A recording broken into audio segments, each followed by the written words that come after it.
shall, as we left it off last week, Last week? a great deal of conversation was had, important conversations were had between all of the characters.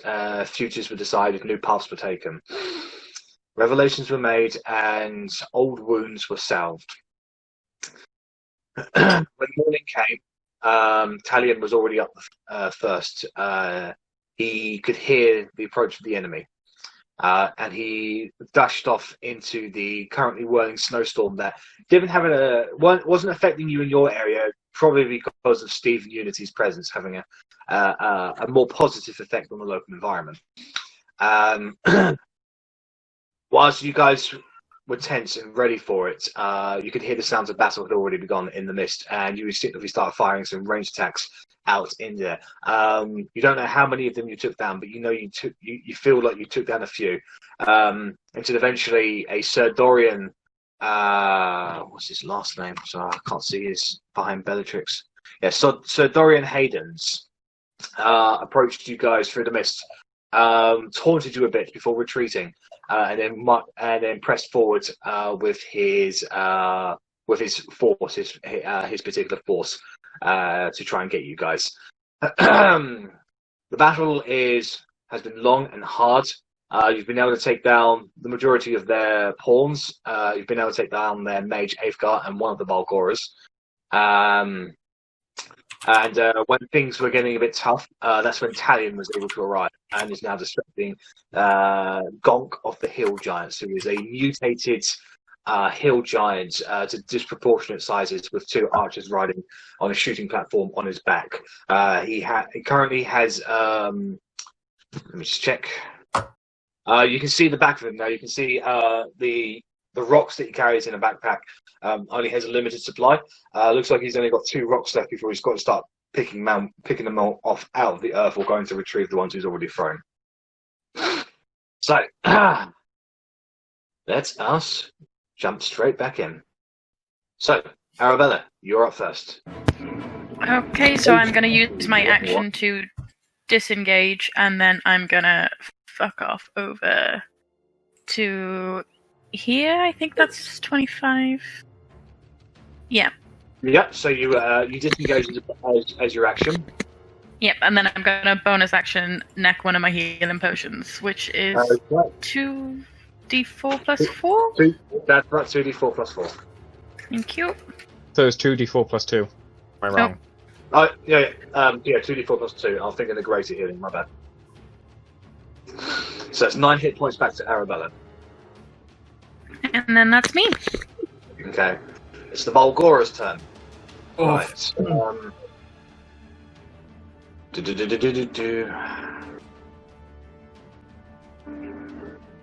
Okay, Otti and Bellatrix. Well, no, Otti is down. So, Bellatrix, can you make a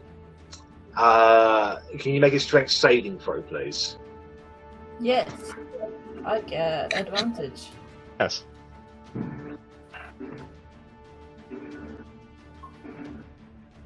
You make the save. So, vines appear from the ground.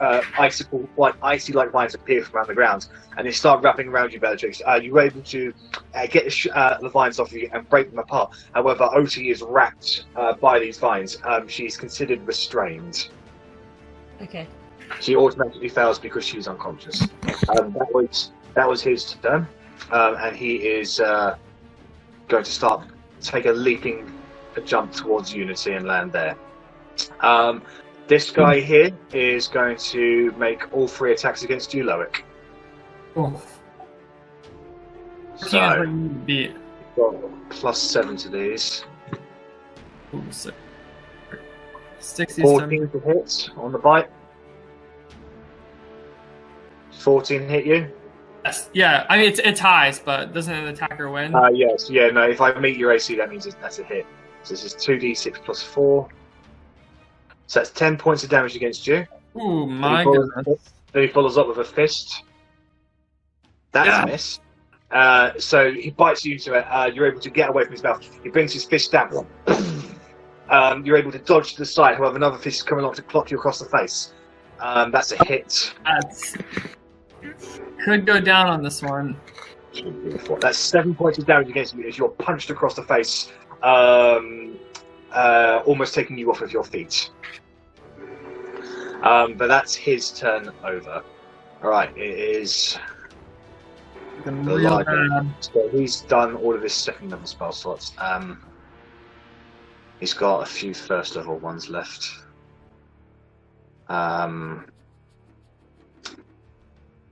He is...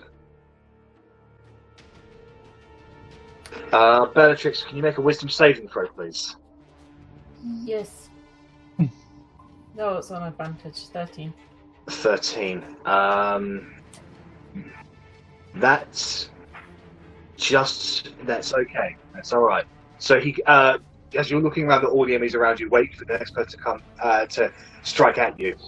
This person steps forward. You can see an arcane energy appear in his hands, and he just goes, "Grovel!" And you're just like, "No, No, thank you. I would rather not. he just goes, "Ah!" Yeah, his spell has failed. He is then going to get a better position, like further away from you, and Otti. He's going to go this way. Do you want to use? Do you want? You've used your reaction, haven't you? I believe so. Yeah. So he's going this way, and by going this way, he automatically sees you, Rennas, because he's in direct line of sight of you. And knowing that, he is going to continue moving that way, whilst pointing you out to the rest of them. No, whoop, there you are. All right. It's Steve's turn. Ooh, let me get mine. Shit.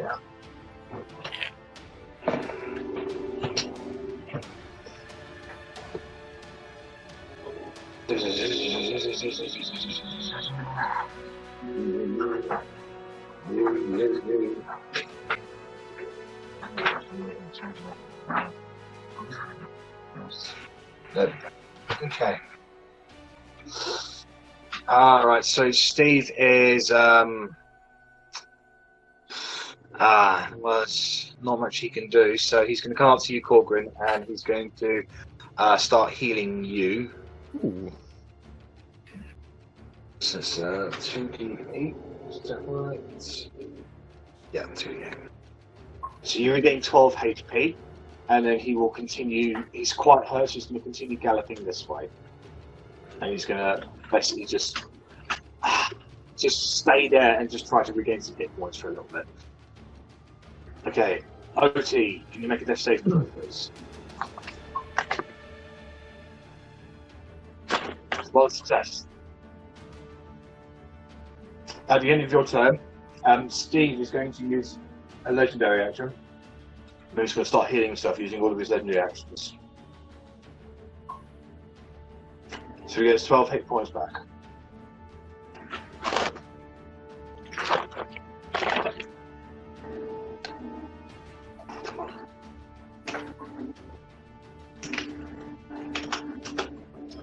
Okay, so Steve is looking a little bit better. The wounds on him are starting to go away. Alright, Bellatrix, it's your turn. I'm gonna rifle through Otti's bag and try and find the slightly better healing potions. I can't remember what you've got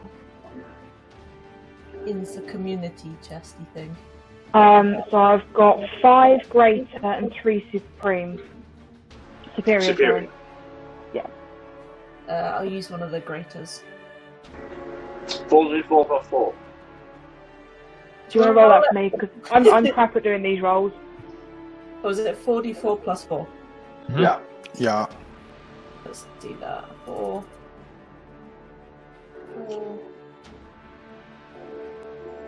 Take that. Not too shabby. That's 15 hit points back to Otti. You come to consciousness. Otti, as you come to consciousness, you notice that you vines are wrapped around you and you cannot move, so you are prone and restrained. But you're alive. Yeah. Okay. Do you want to follow up with any bonus action, Bellatrix? I don't think there's anything I can do. Nope. Alright. Korgrin, it's your turn. I look over to Loic's direction and see if he's still standing.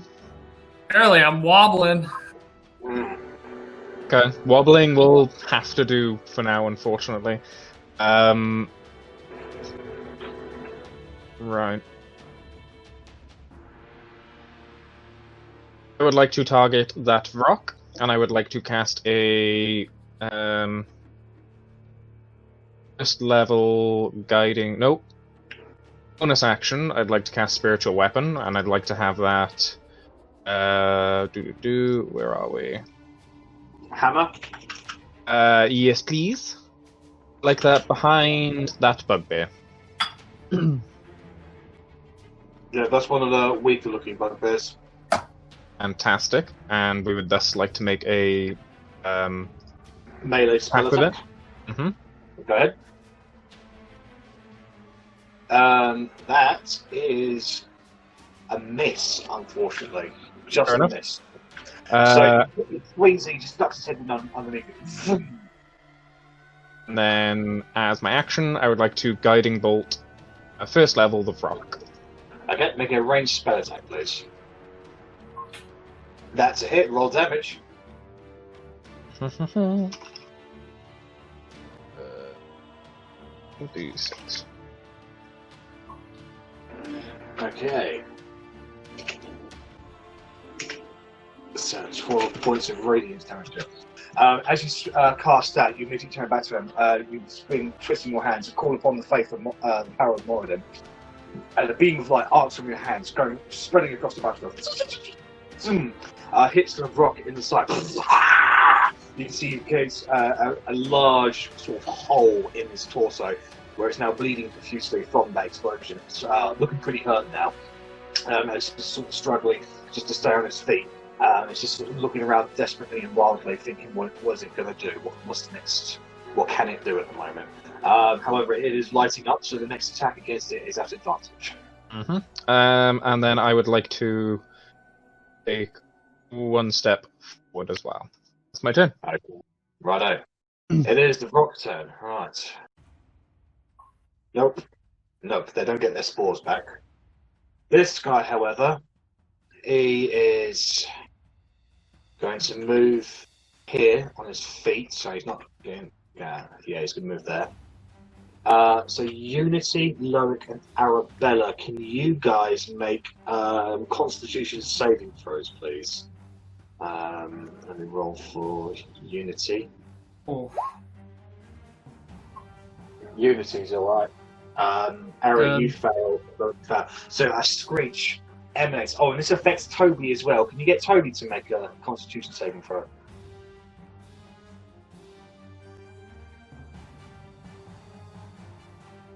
Doing it now, just double worries. checking his constitution. Where are you, Raven?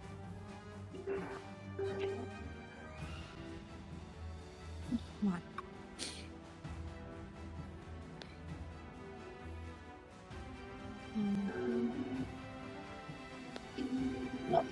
Okay.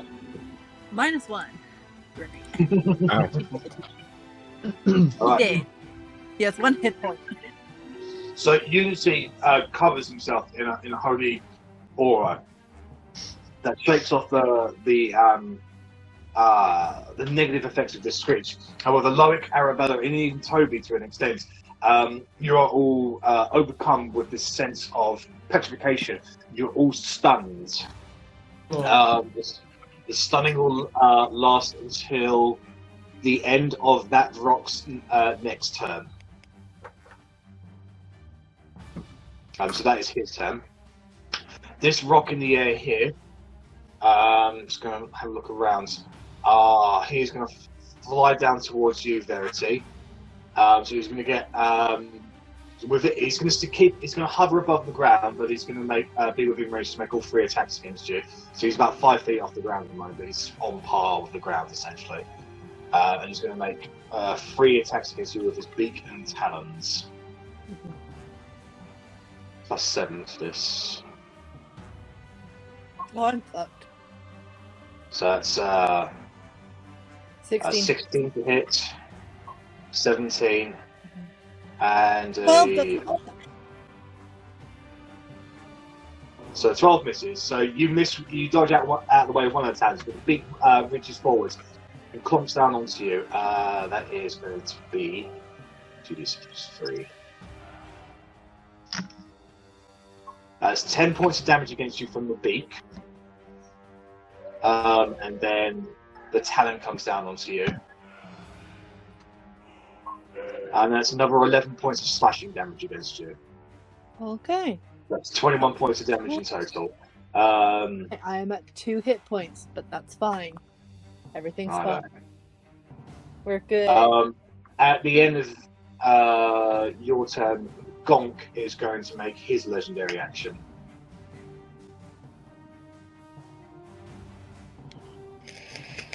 Where is it?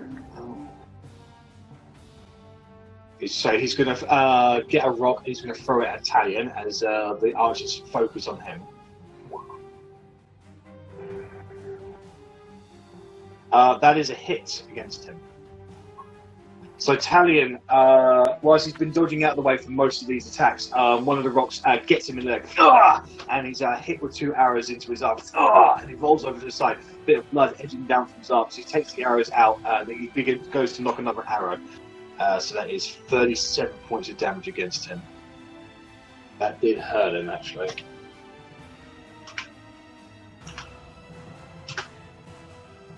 Okay, so that's all legendary actions done for this turn. Rennas, you're up. Your stealth has been negated. Yeah, so I'm going to take a shot at that rock. No, I can't. Hang on. Take a shot at that one with the old guiding bolt on it. Yeah, you get advantage.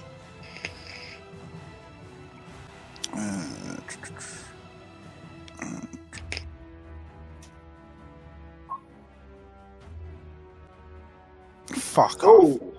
I may. I haven't said anything. Do you want to do anything? Yes, I'll plus 10 that. All right. Korgrin, I love you. That makes it a hit. So, Rennas, you're bleeding a little bit and still feeling the effects of what happened yesterday. Your aim goes off a little bit, but you see a light emanate from Korgrin, and the warmth of Moradin washes over you. It steadies your hand and you're loose. Go ahead and roll damage with sneak attack. Shit as well. So that is, oh man, you just roll all the ones, mate. I roll shit every game, if you don't notice this. I never do well. I have the occasional good roll, but overall, my rolls are fucking dog shit. Mate, honestly, my sympathy goes to you, it really does. 19 points of damage against that rock. This one strikes it in the neck, and it coughs out a combination of spory gas and blood. It starts to fumble around on the ground as its head is still confused with her forgetting how to use its wings, and it's looking real desperate now, almost like a. It was supposed to be looking pretty fucking dead. At this point. All right, bonus actions. Yeah, I will run down to here and attempt to re-hide myself. Right, you still involved through that rock there, though. Yeah, well, there's nowhere that's hidden from everything. Oh, fuck off. Oh my god. I'm so sorry, Rich. As you go to hide over there, you stumble on one of the twigs, and unfortunately destroy any cover that you have by tumbling over. You get to your feet, however, the cover you had has been destroyed by that, and you are plainly exposed. Deer in the headlights. Oh man. Yeah, woo woo. Okay, Verity, it's your turn. Okay. So first, at level 2, I'm going to cast Catapult at that rock that's really hurt. Yes. Right, it's a dex save from him. Yeah.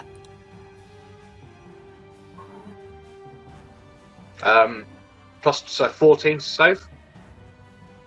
I believe 14. Yeah, 14 for my DC. He saves. Right, so he only takes half damage. Okay, hold on. Control. And I have to roll an extra d8. And hold on.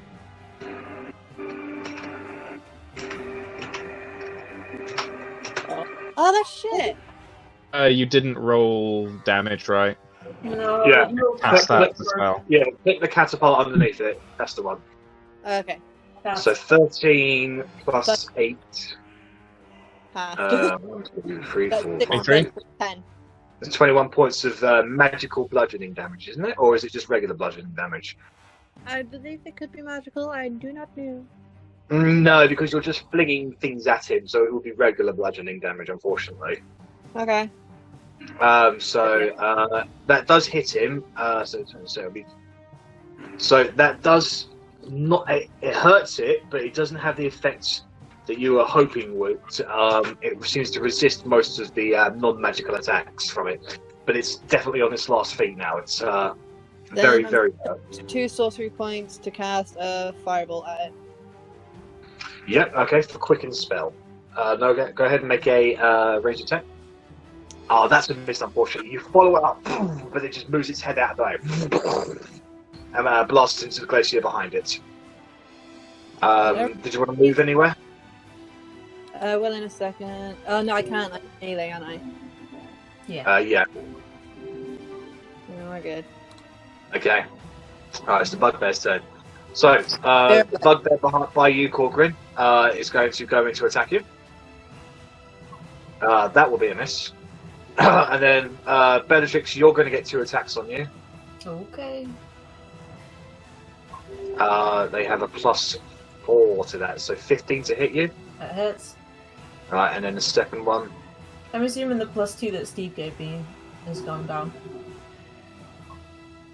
I think that one ended on his Steve, time to go. turn. Yeah. That's fine. Yeah, that's fine. Yeah, they both Right. hit. Right, so it's going to be. Oh Time dear. for me to die now. I can't see how we're not all going to die. We are getting our asses kicked. And half of us are stunned until next turn. Yeah. So No it's, one's got more than 21 points of damage to halved to 10. Bye! I am down. So the rest of you just see Bellatrix get overwhelmed by these bugbear strikes. And she falls down into the vines that somewhat cushion your fall, but not by a whole lot. There's going to be one attack against you, Otti, at advantage because you are restrained. Despite this, you're able to get up your Wilma and just deflect the blow from the Morning Star from the bugbear away. So momentarily, like he is not able to attack you at that point. Okay. Talion is going to move down here. He is. He's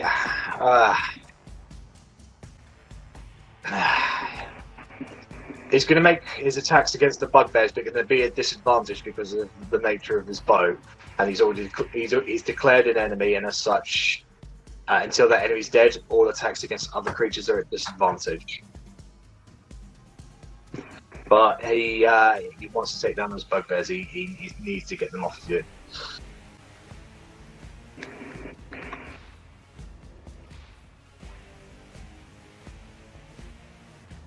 Okay.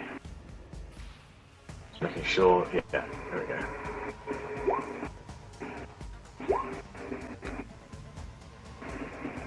Unfortunately, the first attack is a miss. He knocks another bow and prepares to fire.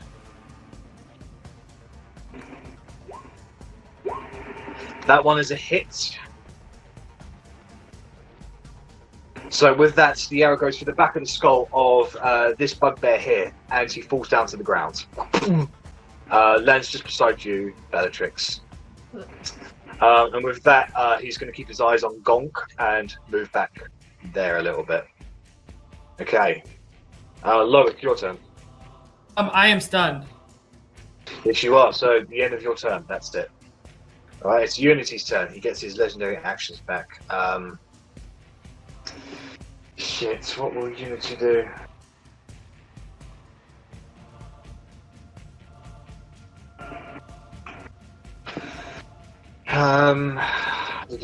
Shit, Unity is between a rock and a hard place at the moment. Well, a rock and a Balgora. Yeah.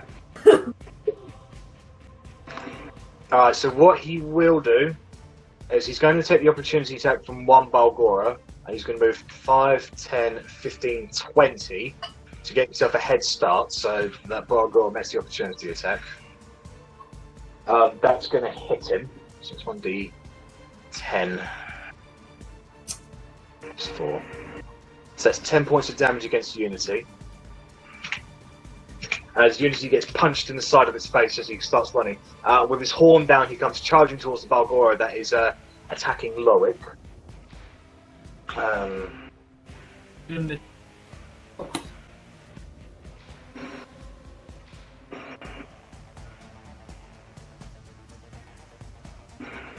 No, he's got to run it. He has to run it in a straight line, so he's going to redact that. He'll basically go up here and then charge back down, so he's going to take the opportunity attack from the rock as well.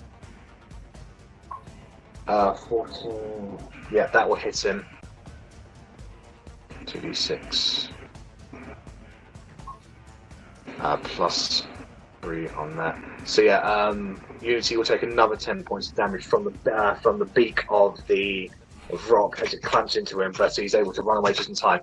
As he charges towards the one behind you, that's in front of you, Loic, with his horn down, he's going to make an attack.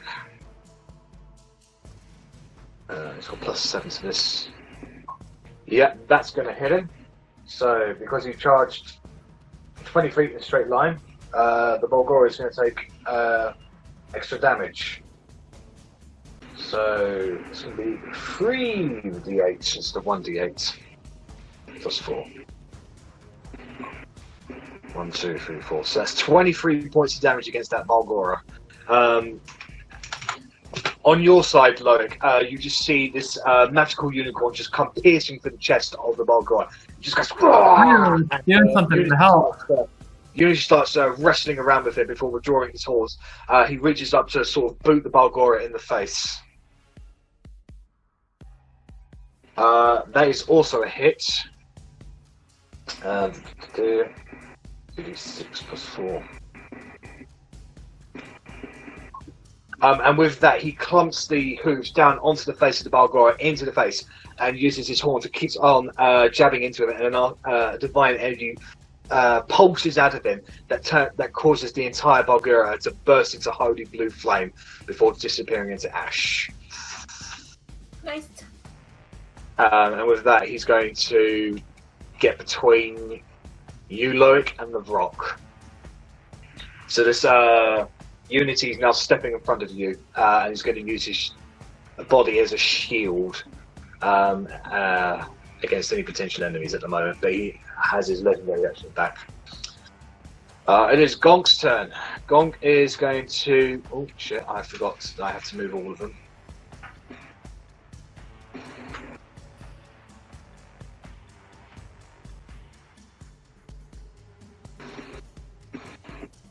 There we go. So he's coming. He's going to take 2 swings at Talion.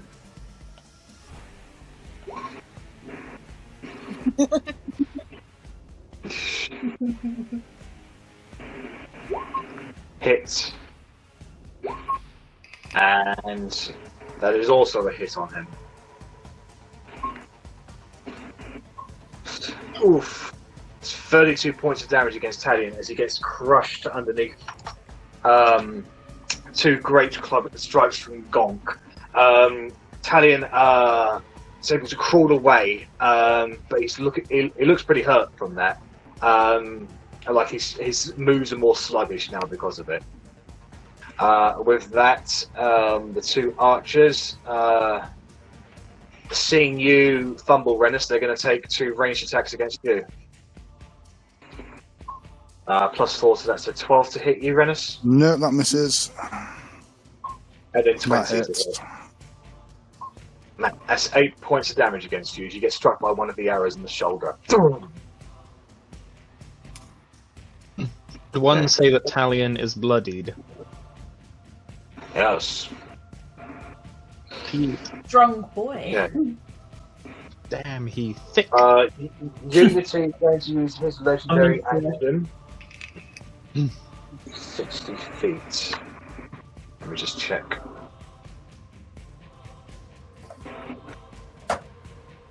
Verity, you get covered with an arcane shield as Unity waves his horn, and your AC's gone up by 2 until the end of Unity's next turn.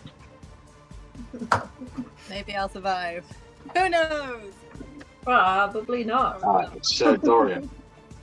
So, Sir Dorian is going to...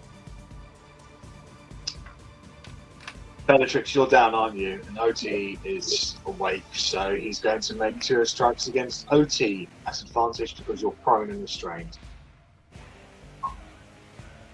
Damn. 1, 2, 5, 16 to hit you. Nope. Alright, so second attack. That will be a hit. That's 8 points of slashing damage against you as he brings his greatsword into you and just slams it into your body. I looks at you and goes,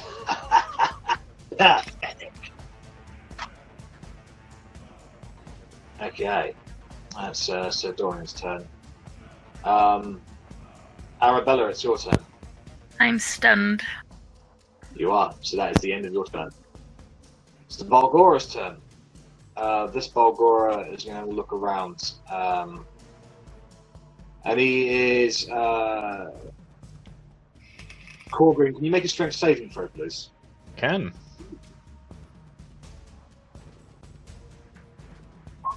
Oof, that's an F in the chat.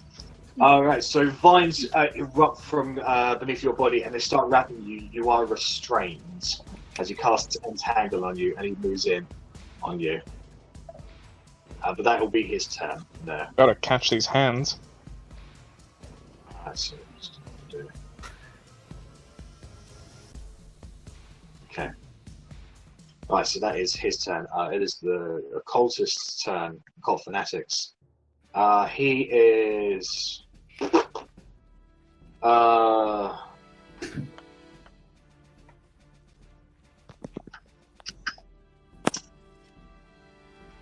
he's going to use first level spell slots. He's going to run up to you, Rennas. And you can see greenish energy crackle from his fingers, and you've seen this with,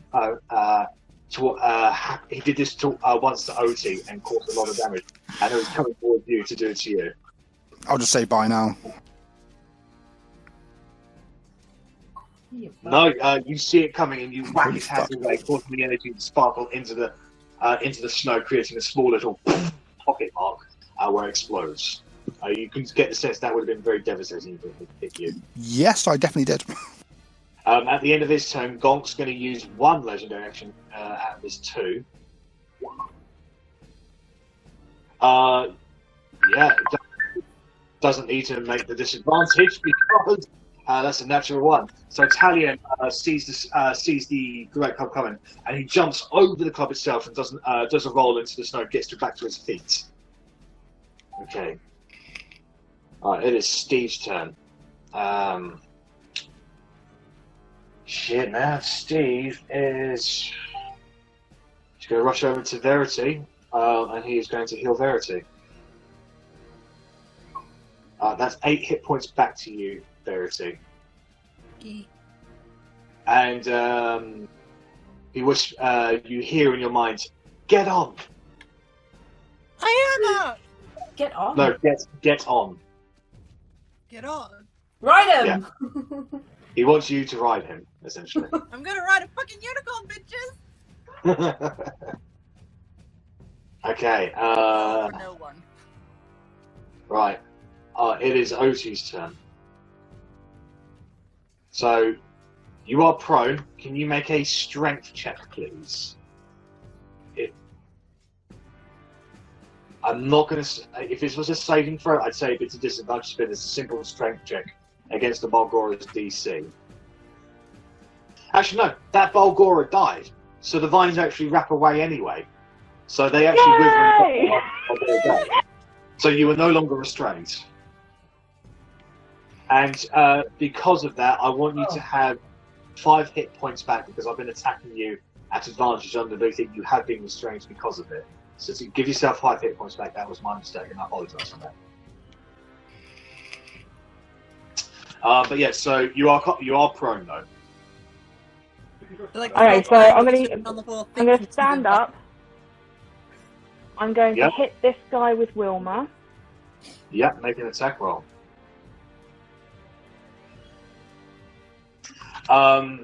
He sees it coming, and he uses his own sword to parry the blow away. And Wilma is thrown out of your hands, and lands just by Korgrin's spiritual weapon there. Got my spiritual weapon Okay, instead. I can. I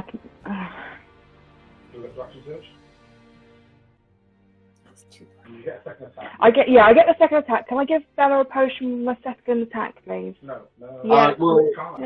I'm sorry, no, you're already taking the attack action. So you need to do another Yeah. Okay. Fine. All right. Fine. Shut up. Okay. I'm gonna hit the guy in front of me with my dagger. Okay. That is missed. You pull out a dagger as soon as your weapon, as soon as Wilma was just taken out of your hands. You reach forward and you do hit him, but it scrapes against his heavy plated armor, leaving a scratch on it, but otherwise causing him no damage. Okay. I'm gonna need bonus action surge. Okay. And I'm gonna give Bella a potion. Yeah, no, that's okay. That's absolutely fine with me. I'm going to give her one of the superior potions. Ooh. Okay, so that superior is going to be 8d4 plus 8. Oh, that's a lot. Potentially.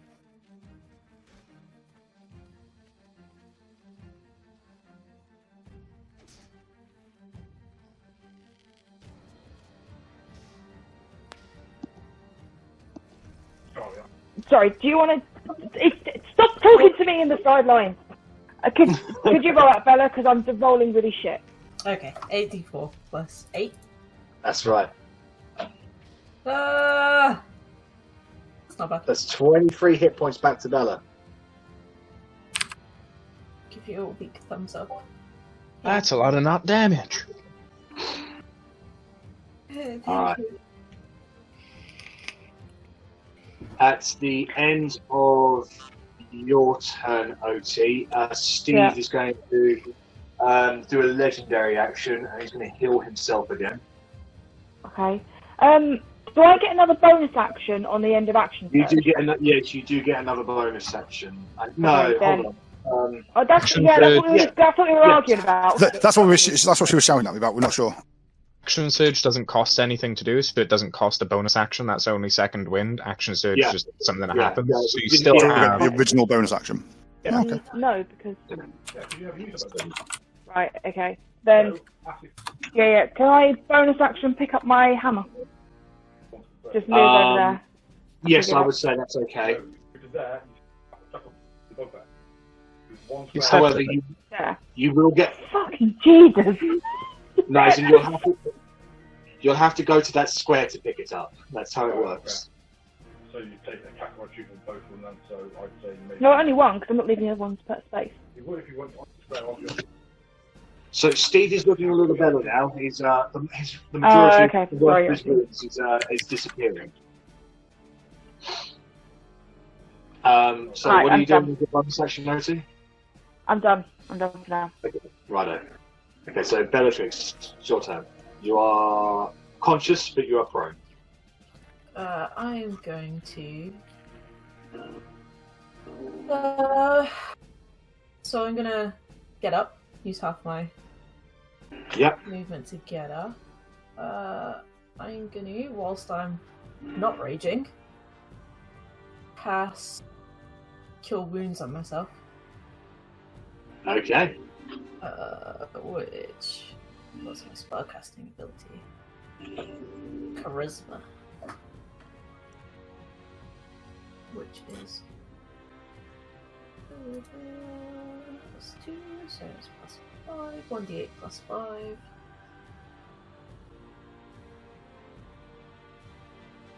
Charisma's plus 5? No, it's proficiency and. I was gonna say, fuck. No, it's just +2. Your wounds is 1d8 plus your modifier of it. It's my ability modifier, isn't it? So that would be. That's right, yeah. So for you, it'll be charisma. Yeah, that's cool. That's it. You have a +5 in your charisma? It's proficiency as well, isn't it? No proficiency. No proficiency. That's fine. Oh no, I was reading spell save. I put it in my spell save bit. Yeah. So your charisma modifier is 2. Is that right? Yeah. Okay, so that is 5. Yeah, so only 5 hit points back to you. That is fine. And then bonus action rage. Okay, so you just go. And yeah. Okay, so you're raging. And is that the end of your turn? Yep, that's it. Alright, at the end of your turn, Gonk is going to make his final legendary action to make an enraged swing against Talion. And that one misses. Talion continues to dodge out of the way as the Great Club comes out. Snow's flying everywhere, but Talion is staying on his feet and just avoiding the worst of it at the moment. Okay, Korgrin, it's your turn.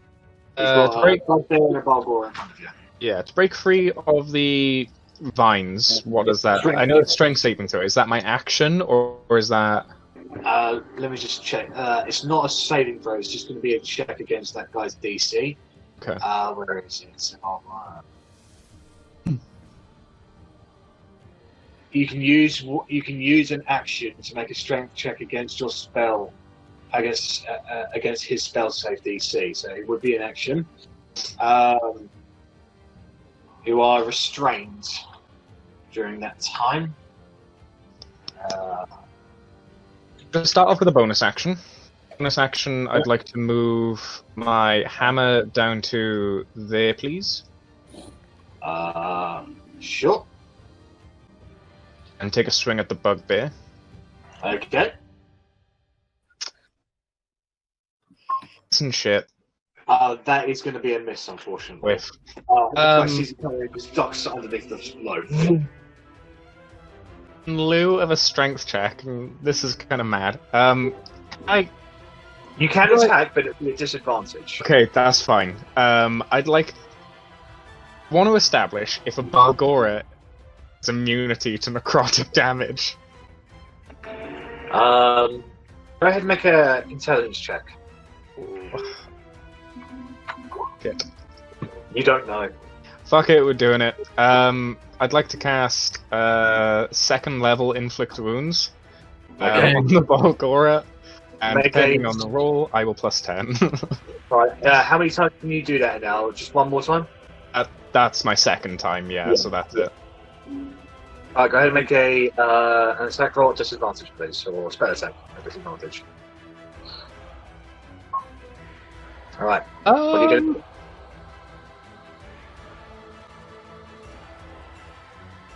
Okay, stand.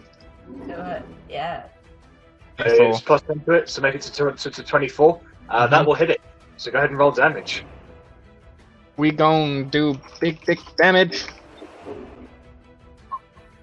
23 points of damage.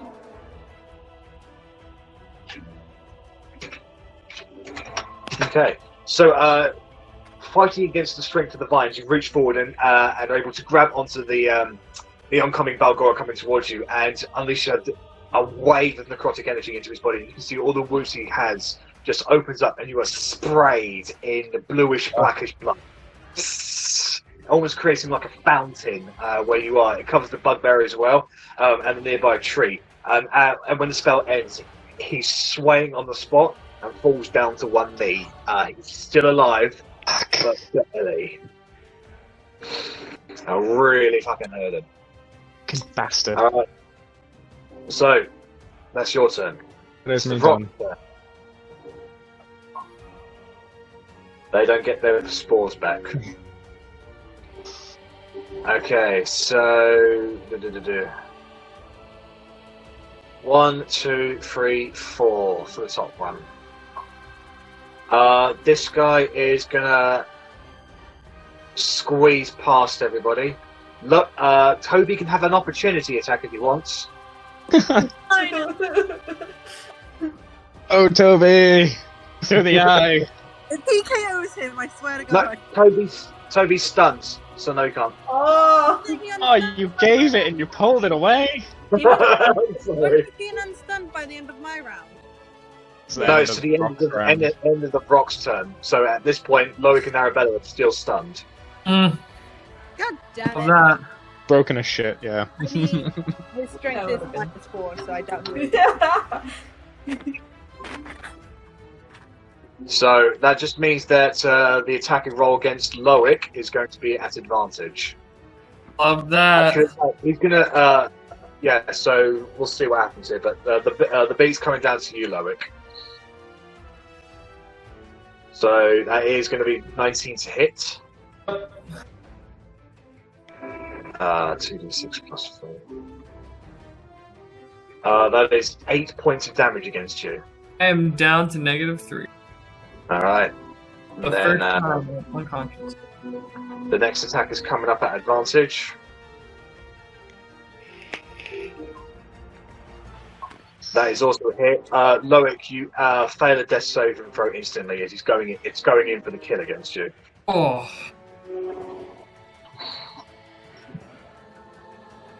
This creature here, the rock down here, is going to fly overhead, but not breaking engagement. And he's going to make one attack against Verity and one attack against Steve.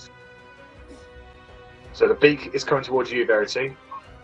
That's a miss. The beak is bounced off of the magical barrier around you. But then his talons come down against Steve. +7 for that. That's going to hit Steve. And that's 2d10 plus 3.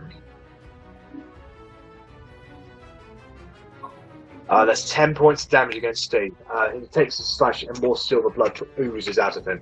Verity, being this close to Steve, you feel like you have also been slashed as well. Even though it's like purely psychological damage, you almost feel the pain coming from Steve. Okay, and that is its turn over. Rennas, it's your turn. Okay, here goes nothing. Rennas is going to shoot at that rock this time. Yep. Without any form of advantage and trying to ignore the weird cloaked guy behind him. That is going to be a miss. You fire. It goes to And Rennas is then going to do fuck all as usual. He's going to run up to here, taking the attack of opportunity. Bonus action. Okay. No. Oh. He pulls out a dagger and goes to swing at you. Now that's a miss. He's not trained with this dagger at all. He swings wide and you just get out of there quickly.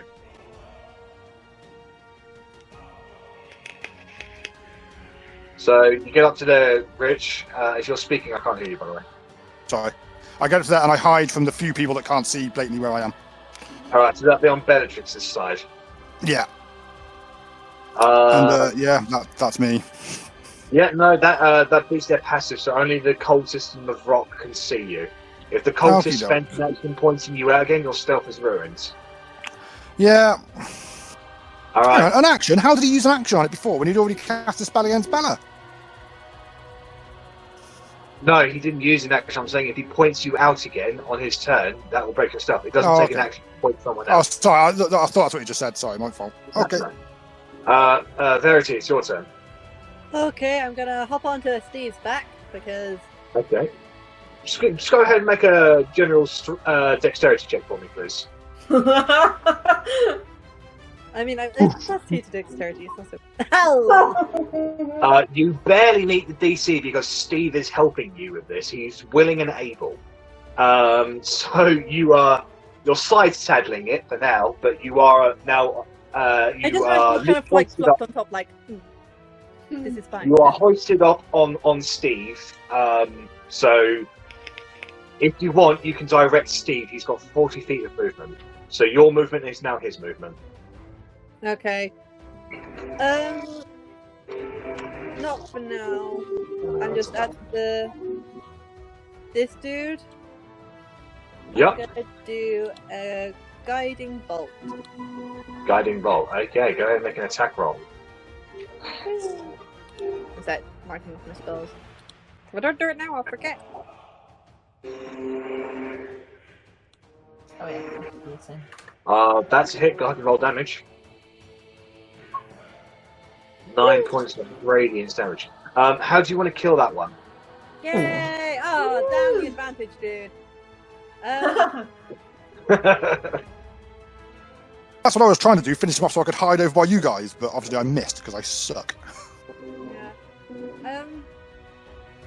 I don't know. I guess I kind of like want it to go in, like the guiding bolt to go into him, and then just like beams out the eyes and mouth and just. Yeah. So the beam comes out of your mouth, boom, goes into him. He bulges up a little bit as the radiance mixes and negates the necrotic energy within him, and creates his entire head just explodes, and the body falls backwards onto the ground, crushing the little corpse body that is behind it. Was it Rock or Balgora? It was a Balgora. Fair enough. Sorry, did I say Rock? I thought it was a rock that she was attacking, to be fair. Obviously not. Yeah. No, it was she was going for that guy there, so yeah.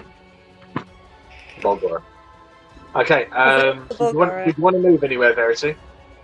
If I move, he's going to get an opportunity attack on me, isn't he? It'll be a choice between either you or Steve, so...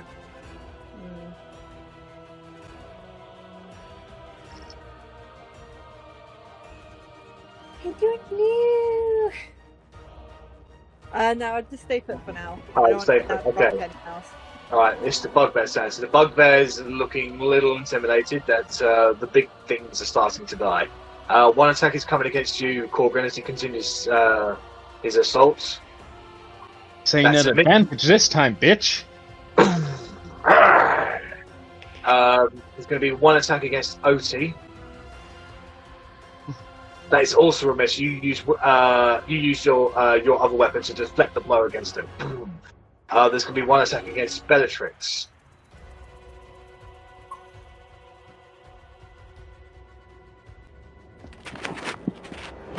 Anyone here, Jack? No. No. I do not. Pick up eventually. Just keep waving. Just keep waving. It was longer than usual, but we got there. Just keep waving, just keep waving. I roll a 1 on this death saving throw. It's about to be fucked. No. So, the bugbears didn't have a very good round. So it's Talion's turn. Talion moves a little bit southwards, not breaking the combat engagement with Gonk. He is... Disengage, Talion. Disengage and run! Well, I think Gonk's his target, so if he attacks anything else, it's a disadvantage. So I'd be attacking Gonk just from where he is. Rah! But he's in close range of him, that's the issue. Okay. However, Gonk is his sworn enemy, so that would actually negate the advantage. So he is going to attack Gonk with his oath bow. An oath bow? And that is a hit. So I've been hiding the rolls from you. But he rolled a 27 to hit. Roll a 27. It was a really high roll. I rolled a 19 with him. And that is an extra 3d6 as well. So that's 17 points of damage against Gonk. As he basically he jumps away, and as he's in the air, he shoots the bow up, and it strikes Gonk in the eye. He takes it out, and his eye is bleeding a little. He can still see out of it, but it's very watery and bloody at the moment.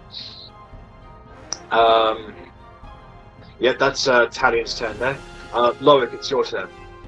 Oh, death saving throw. Death saving throw, please. Oh, here we go. Here we go. Not a 1. That's one fail, so you're on 2 fails at the moment. Fucking unicorn better get me up. Well, it is his turn, and that's exactly what he's going to do. He's going to heal you. That's going to be 8 hit points back to you, Loic. 8? Yeah. So you'll come back to consciousness. Unity gets his legendary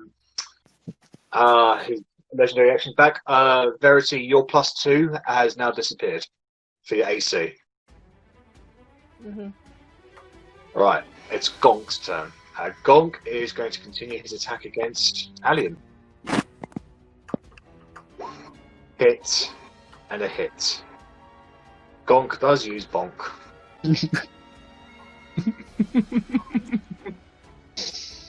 35 points of damage against Talion. You see Talion drop to the ground. And he's not moving at the moment. God damn it. Fine, it's fine. I'll deal with fucking Talion.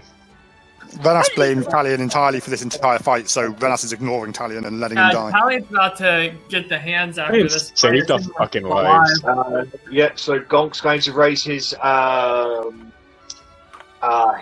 great club again, and he looks like he's going to continue the attack against Talion. It's Now the archers.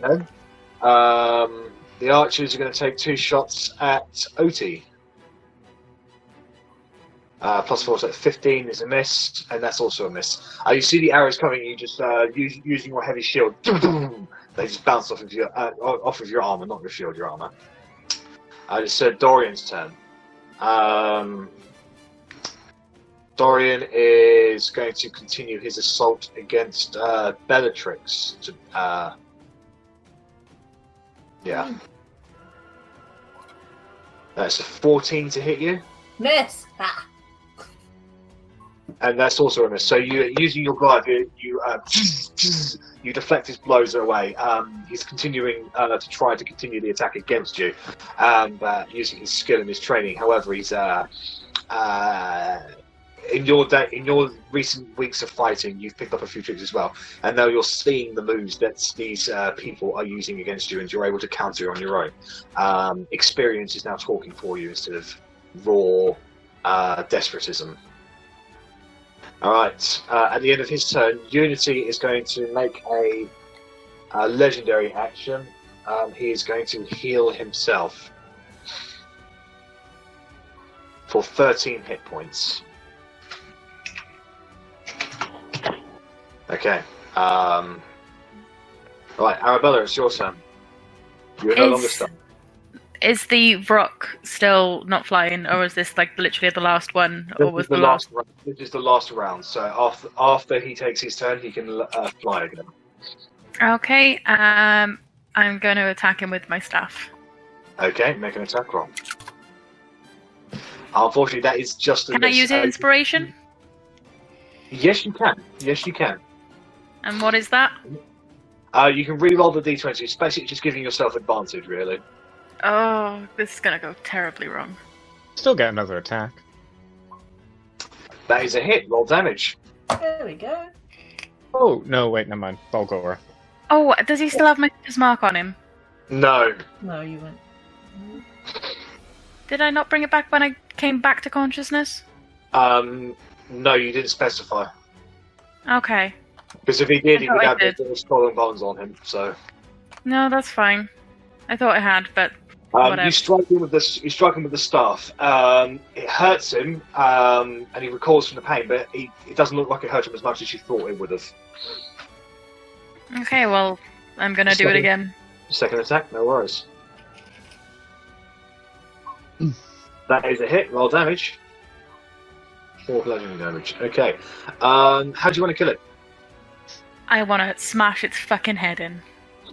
All right. So this creature, this rock, you've gained its attention by hitting it the first time. It comes at you with its beak. You jump to the side. You jump on its neck, and you bring the staff around.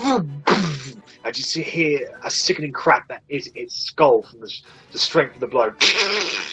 Using your new fighter abilities, and you push onwards. The head goes into the snow, and the body follows suit, and it ceases to move. Nice. And I'll move there. Okay. Balgora's all dead. Yay. Yeah, they are.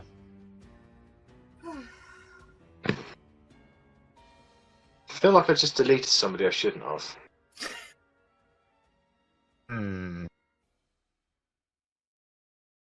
I don't. We'll see. We'll see what happens. No, I think it was Balgora. I think and that's then right. Fanatic. Yeah. Anyways, okay, so it's the cultist's turn. The cultist is going to point you out, Rennas. Says, he's hiding over there!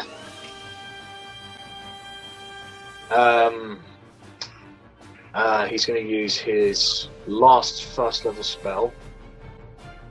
Suck a dick. Rennas, can you make a wisdom saving throw, please?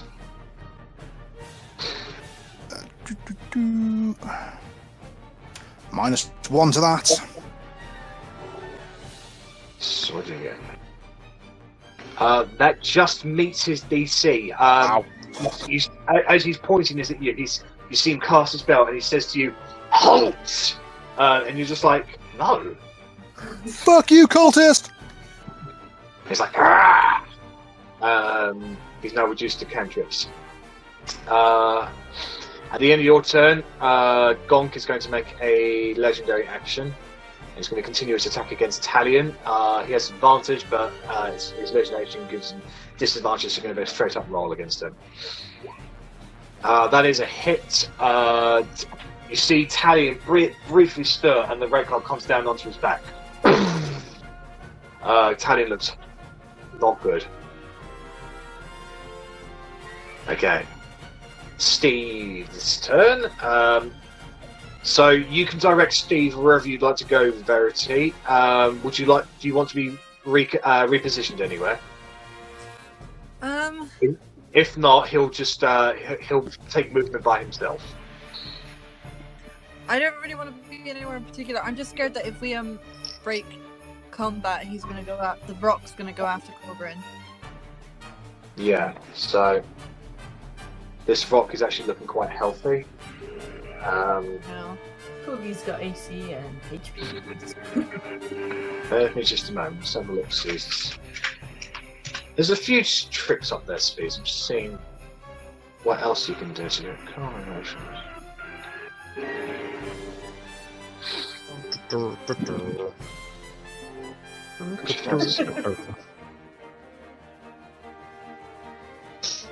Content. Alright, so he is actually going to use a spell.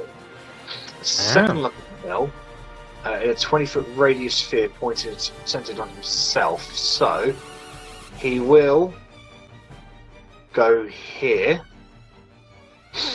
And the bugbear and the rock are going to have to make charisma saving throws. So the bugbear gets a -1. So he succeeds. And the rock fails.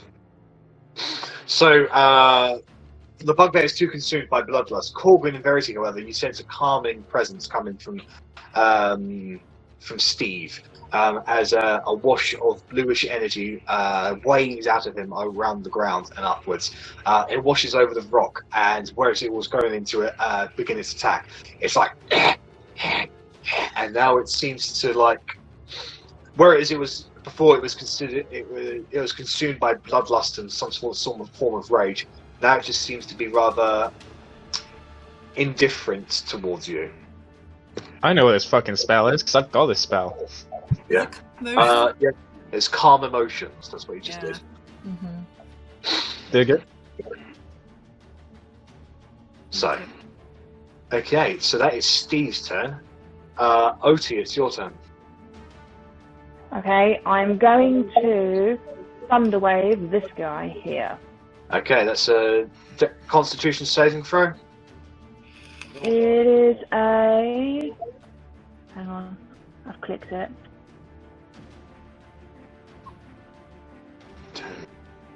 It doesn't hit DC anyway. Yeah, he's got +1 to that, so 11 to save. I think it was Dex. So that is No comment. 13 points of thunder damage against him. He's pushed back 15 feet, I believe. I need to actually get the spell on here. Okay. Let's have a quick look. On the way. The wave is 10 feet. 10 feet, no worries. And it's con saving throw. Yeah, con save. Okay. So, yep. So he's 5, 10. There you go there. Bad. That's awful. You should be ashamed of yourself.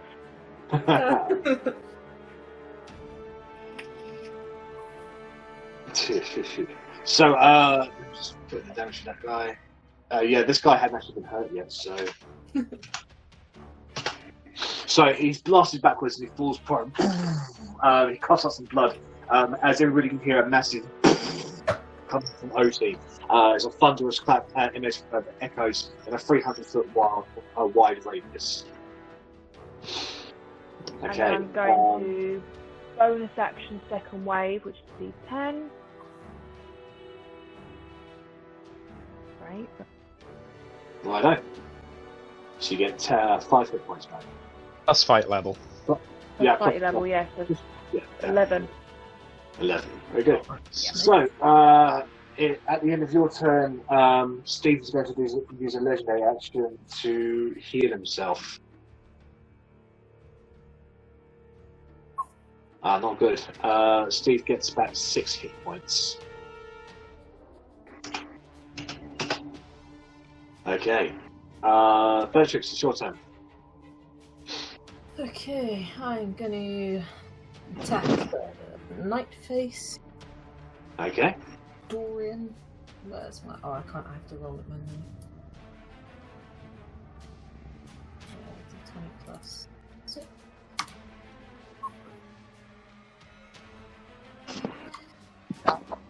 That's gonna be a miss. Unfortunately, that is going to be a miss. He deflects your blow away from it. I will try again. Right, so you bring your glide back up, coming in from an underhanded strike. However, he's able to actually get past your defences and nick your hand, causing you to drop the blade. Can I pick it up? Yeah, it would be a free action, but I would say you wouldn't be able to use your bonus action to do the third hit.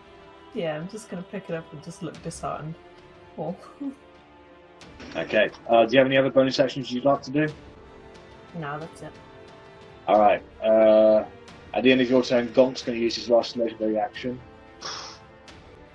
Oh. That's actually a miss on Talion. He's just swinging wildly, and he crashes by Talion, but doesn't actually make contact with him. Alright, Korgrin, it's your turn. Bonus action, a healing word on Talion, please and thank you. Oh, shit, no. Oh, bear with. Actually, I need to check. Okay. I think healing word is 30 feet, isn't it? Or is it 60? 60. But we are just out, so... Yeah. Take it. I'll take the... Actually, no, we'll see how this attack goes first. I will attack the bugbear. Okay, make an attack roll. Oh, fuck me. Can you roll D4 for me, please? We are rolling really well. Wow, double ones, okay, nice. You go to attack, but you slip on the snow beneath you, and you end up falling prone. Oof. Use half of my movement to get up. So you quickly climb back to your feet, just as the bugbear is smirking at you. Flick him the finger, and I take a step over there. Okay. You know, I'll just go. Fuck it, just go by the tree. All right, he'll make the opportunity attack then. I will. That's a hit. There it is. That's just checking. +2, so that's 12 points of damage against you. -3, so that is 9 for what is that? Where am I? 7, 13. Okay. Yeah. Fuck me, what a shite round. Bonus action, we are going to Healing Word Talion. Okay. 1d4 +2. I mean, stupid character sheet, you're bugging out. No memento while I bring that back up.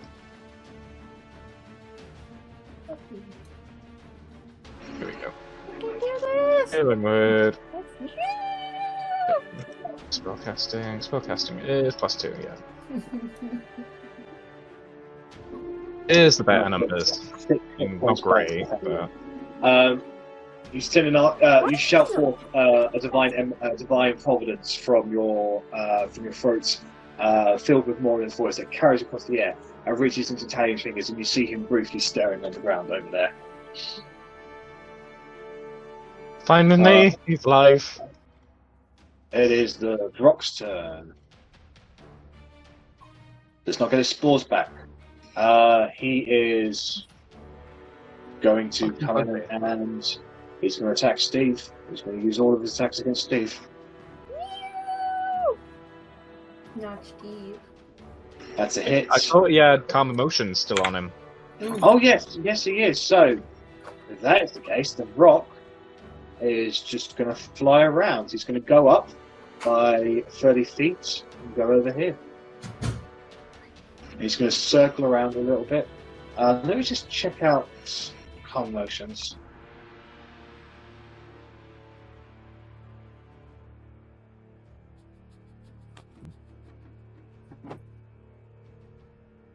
Choose to fair. I'll turn.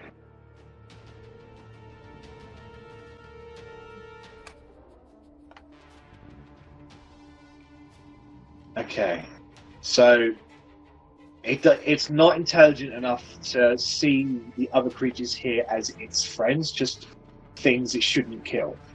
So, because you guys have been attacking the other people, he's not going to consider that as that's not going to break the spell on him for now. So he's just going to fly up and over here. Verity, you do get an opportunity attack against him if you want. Right, yeah. That will end the spell, though, I'm assuming. That will end the spell, yes. Oh. What do you think, Steve? Leave him alone for now. Let's deal with the rest. There's a big one over there. Okay. He's quite hungry. I'm just like on top of Steve, like, you sure? You sure? I never usually Alright, get so the that'll be the Rock's turn then. Rennas, you're up. Your stealth has been broken again. Yeah, of course it has, little shit. Right, so Rennas is going to charge! And he's going to stab the bugbear. Okay, make an attack roll. Old. Is And Bella is raging, I believe. Yes, she is. Happy So- days. If not, that was a pointless move because I did it because she was raging. That's a hit. Nice. So, I mean, fuck's sake! wow. Mate. Yeah, 4d6. What do I roll? 8. So, you rush up towards him. He instinctively takes a swing at you. You duck underneath, sliding on the snow. You kick off and you launch the rapier into his neck. You bring it, using your momentum, you push him back down onto the ground and pull the rapier sideways, cutting his throat open. And he bleeds out on the ground. Oh, even with that shit sneak attack damage, I still killed him. Yeah. Fuck all health, they've just got high AC. Unreal. Well, that's why I wanted the advantage on him. That's why I was checking Bella was raging. And then The bonus point. action. At that point, I am going to bonus action. How much health has Bella got right now? How healthy is Bella looking? Oh, she had the great one, didn't she? In that case, I'm going to neck a common healing potion myself. Okay, yes. What is it? 2d4 plus. 2d4. Yeah, 2d4 plus 4.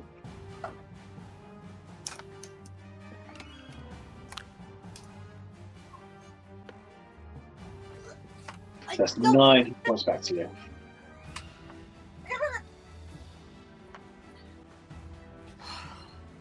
Yeah, and that's me. Okay, Verity, it's your turn. Okay. Hey. I'm going on Gonk. I'm going Guiding Bolt. Who are you guiding bolting? Gonk. The Gone. giant. Okay. Yeah, go ahead and make an attack roll. It does hit him, but it actually bounces off of his armor. Oh. Yeah, he's quite like hill giants don't generally wear armor; they generally have tough hide. Looks like he's been just covered in forms of scrap armor that's just been almost sewed into his body. Oh, so it just like it didn't penetrate the armor. He's not like immune to it. Like, he's not immune to it. It's just it didn't penetrate the armor. Yeah. Okie dokie. And then I'm gonna take a common healing potion. I guess it's a Okay. That's right. Yeah. So. It is the bugbear's turn. This guy is going to move in towards you, Otti. He's going to take a swing at you. That is an 18 to hit you.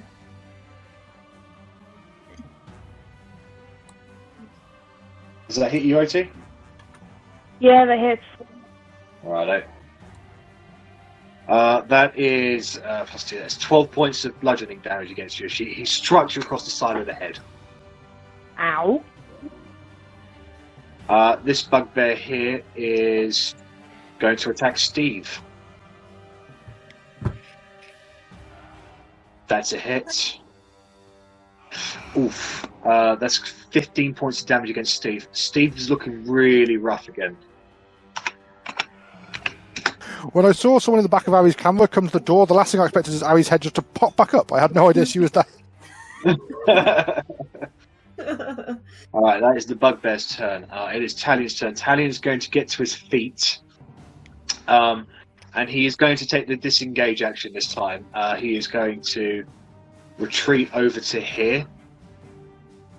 And that will be his action. That's all he can do. Loic, it's your turn. I've seen my fellow spellcaster and Verity get hit, so I'm gonna roll out and take a couple of Eldritch Blasts. Okay, make an attack roll. And it wasn't Verity who got hit, it was Steve who got hit. Oh, okay. I mean, either way, I gotta get rid of these guys. Yeah. A hit. Come on, Loic, join my cult. That is just a hit, actually. I'm willing to discuss cults, but if anything, you'll be joining mine. 13 points of force damage against him. Very eyeless people. And he is blasted 10 feet that way. So you hit him in the back, and he goes tumbling forward into the snow, rolling. He gets to his feet again, turns around to go and see what just happened. You want to follow up with a second attack? He sees the second Eldritch Blast coming. He ducks to the side as it explodes the snow behind him. I'm gonna get back and crouch behind this giant body. I don't get an opportunity on him as he is pushed from my field. No, he would push out of it. And it wasn't his action that did it. It was Loic's action that did it. I wish you did. That'd be busted, but unfortunately, no. I was thinking it would be a cool thing if, like, I just held out my staff and then you Eldritch Blast him into my staff, and it's like a. That would be amazing. Alright, it is Unity's turn. Unity is going to heal you, Loic, as you're looking rough. Perfect. I'm real bloody. 11 hit points back to you. Like in Dragon Age, where your entire character is just entirely covered with blood. And Unity is going to start galloping towards Talion, who is quite hurt at the moment. So 5, 10, 15, 20, 25, 30, 35, 40, 45, 50. That's as far as he can get at the moment. Alright, he gets his legendary action back. It's Gonk's turn. Gonk is... So big! Threatened by the magic hammer. Yeah, to be honest, he would be. He's not an intelligent creature. So... Oh, my hammer. But as he gets into it, he realizes he can actually step through it because he's not a physical presence until it attacks. So he'll share the same space as it. Realizing that, he is going to bring 2 attacks down onto Otti. Oh no. Oh dear. Did he happen to kick Wilma to the side as he walked on there? Because otherwise... He's currently stepping on Wilma, so... The second attack is a miss. The first attack does 16 bludgeoning damage to you. Well, I'm down again. Oh, well, if the first attack brought you down, then the second attack is at advantage. No. That's 2 crit. That's 2 death saves instantly. Oh. Oh no. Oh man. Damn it. It would have been 22 points of damage against you, but that doesn't bring you to your max HP. So Otti is down immediately with 2 HP, with 2 death saves failed because of the crit. It is the archer's turn. The archers are going to take. They're going to be taking shots at Verity, actually, who's currently riding a unicorn. Miss and a miss. Yeah, I don't judge you for riding a giant. A little bit judgment. A little bit. Come on, let's not lie. It is Dorian's turn, and he's looking at Otti on the ground. Looking at the barbarian that's in front of him that wanted to attack him. Otti and Rennas, can you make perception checks, please? Otti's down. Did you mean Otti? Sorry, Bellatrix and Rennas, my apologies. Perception. Yes, please. Oh, sorry, the advantage was on. 14.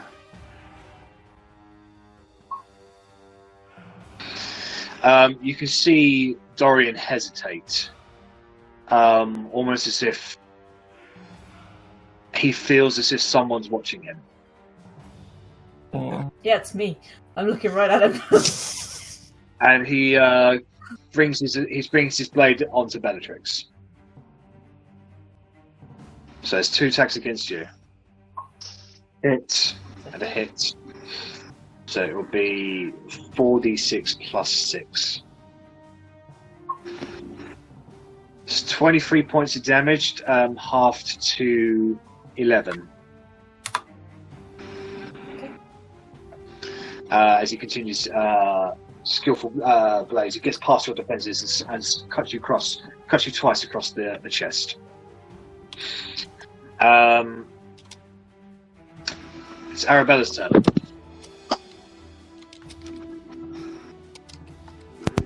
Take myself off mute. I'm going to go for the rock in front of me with my fiend bow. That rock is currently quite calm and peaceful and not attacking people. Yeah. Yeah.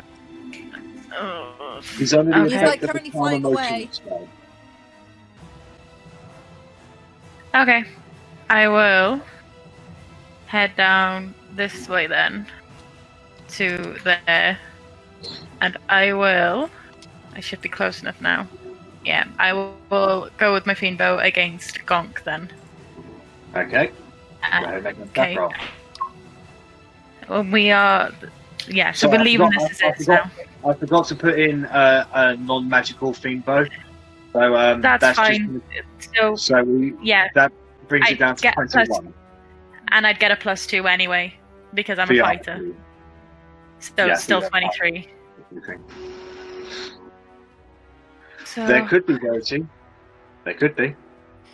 And I will go against him now with 5.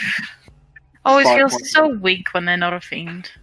So that's actually going to be 3 points of damage because you have to take off 2 for the fiend bow. So that's 3 points of damage against that. I don't have to take. Why do I have to take off 2? Because it's a +2 to attack and damage with the fiend bow. So you rolled a nat 1, there was only a 1 plus 2. Oh, and then if it's a nat 1, then I would have... No, I can't, don't worry. No. I see what you mean now about needing to put a new one in. Yeah, that's fine. I thought it was just a +2. I haven't put in a non-magical fiend bow for you yet, so I apologise about that. No, it's not a problem. It's only playing yesterday. The bugbear, he just goes, he's looking pretty hurt now. I was going after Gonk. It was Gonk, not the bugbear. Oh, sorry, my apologies. So yeah, it's 3 points of damage against Gonk. So yeah, almost like just being stung by a bee, he just goes, yeah. I will Hordebreaker against the bugbear, though. You could Hordebreaker against one of his archers. Do it! Sorry. Do it. Yeah, why not? They're on him. And if you do get one of those archers, that's going to severely reduce his legendary action capacity. Well, let's see if I get one. That's going to be a hit. Roll damage. Okay, so damage would normally be just 1d8 plus 2. Yeah. That's right, yeah.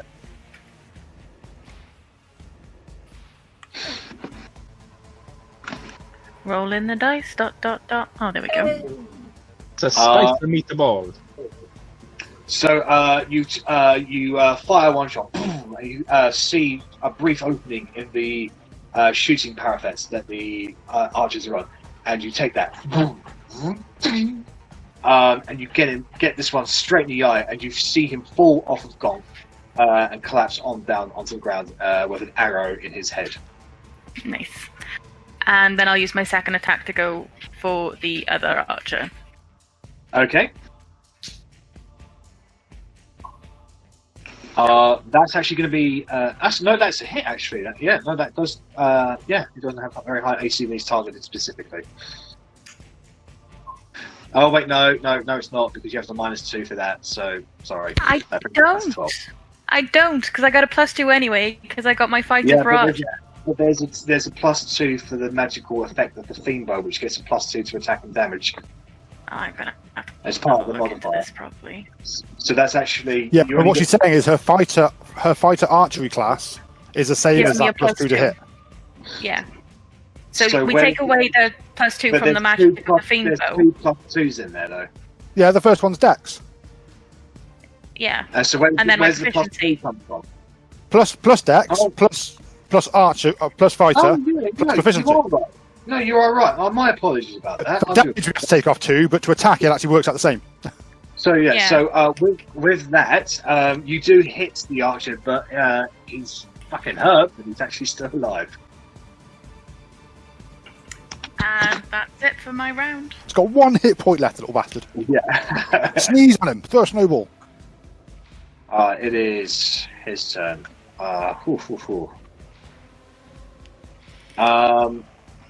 Korgrin, can you make a dexterity saving throw, please? I can. That is a success. You see flames begin to erupt around your feet, and you immediately dodge out of the way as a sacred flame bursts up around you from where you were just standing. It's a fucking wolf in Wall Street. It's the aim. He just goes that one, and he continues down this way. All right. It is Steve's turn.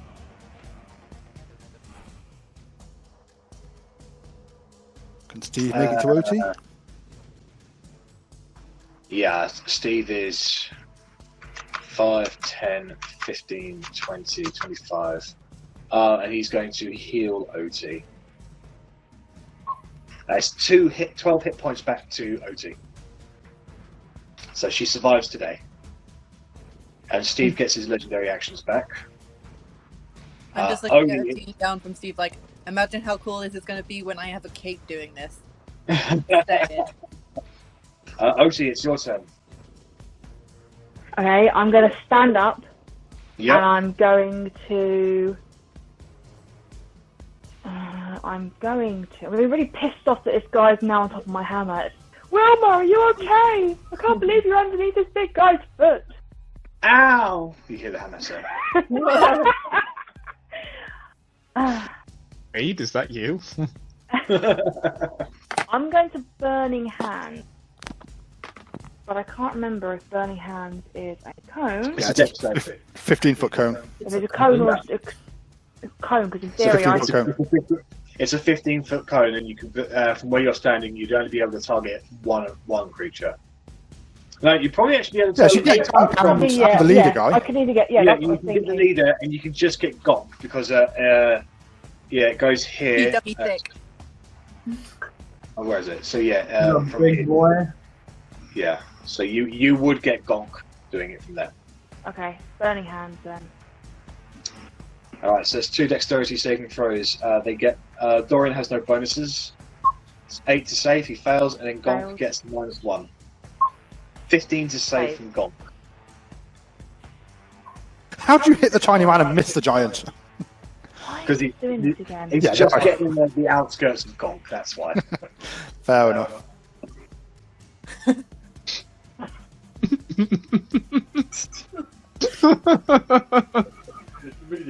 I don't.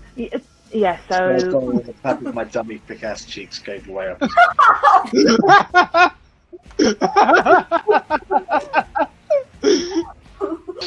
Alright, so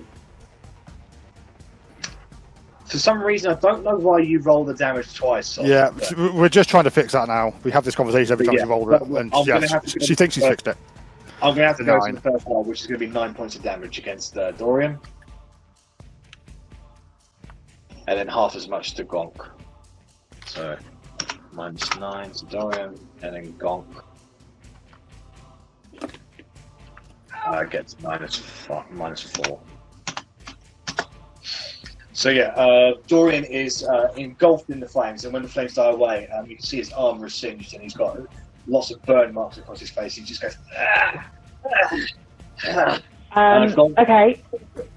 As far as Gonk's concerned, somebody just lit one of his parts on fire. That's fine. And as a bonus action, I'm going to shove this guy. Okay. So, is that a strength saving throw, or does it just happen? It just happens. Bonus action shove. So 5 feet away. No worries. Yep. Okay, so you shove him away. He comes back to attack on his next turn. Okay, so at the end of your turn, Gonk is going to make one of his legendary actions. In a rage against being burned, he's going to make an enraged swing against you, Verity. That is a miss. So, okay. Right, Bellatrix, it's your turn. Okay. Yeah, I'm going to keep attacking Mr. Nightman. Righto. Savior of the day, man. Master of the night. That is my cult. That's my... Basically, the Watcher is the Nightman. Unfortunately, that is a miss. He's just able to just deflect the blow away with his greatsword. Would that make Steve the day man? Or the day horse? I am the day man. I'll try again. The Nightman came into my room and pinned me down with his one hand. Dropped the attack, but he deflected it away. He tried to fight it. Bonus action.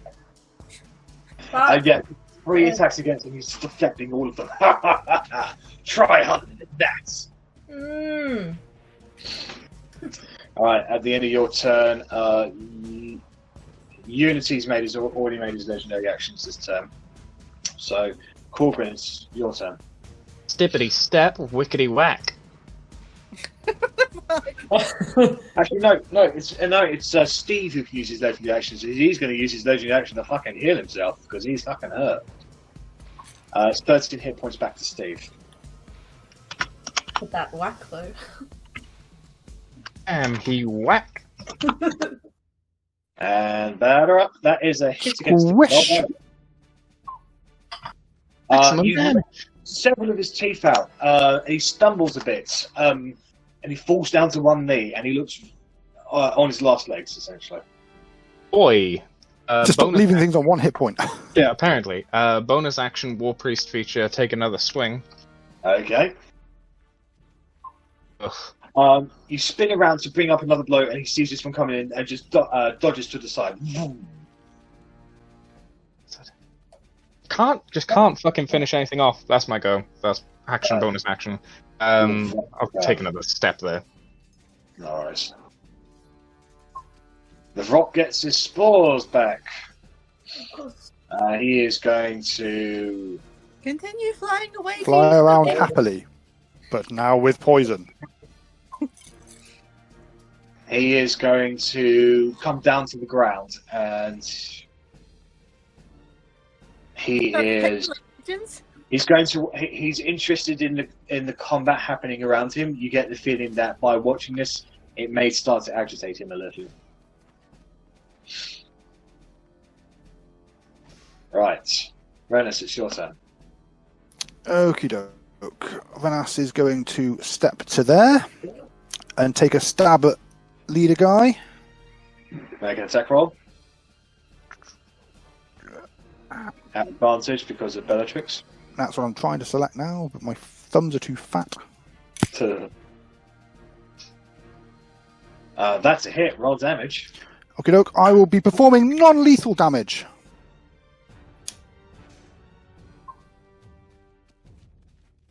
I will also be performing fuck all damage, but you know. So How do you want to do this non-lethally? So I'm going to stab him in both legs, and then with the butt of my sword with the handle, just crack him around the temple and knock him out. You hit him around the temple, and you get the sense he's massively dazed from that, and he falls down to his side. Looks like I timed a non-lethal damage fight, guys.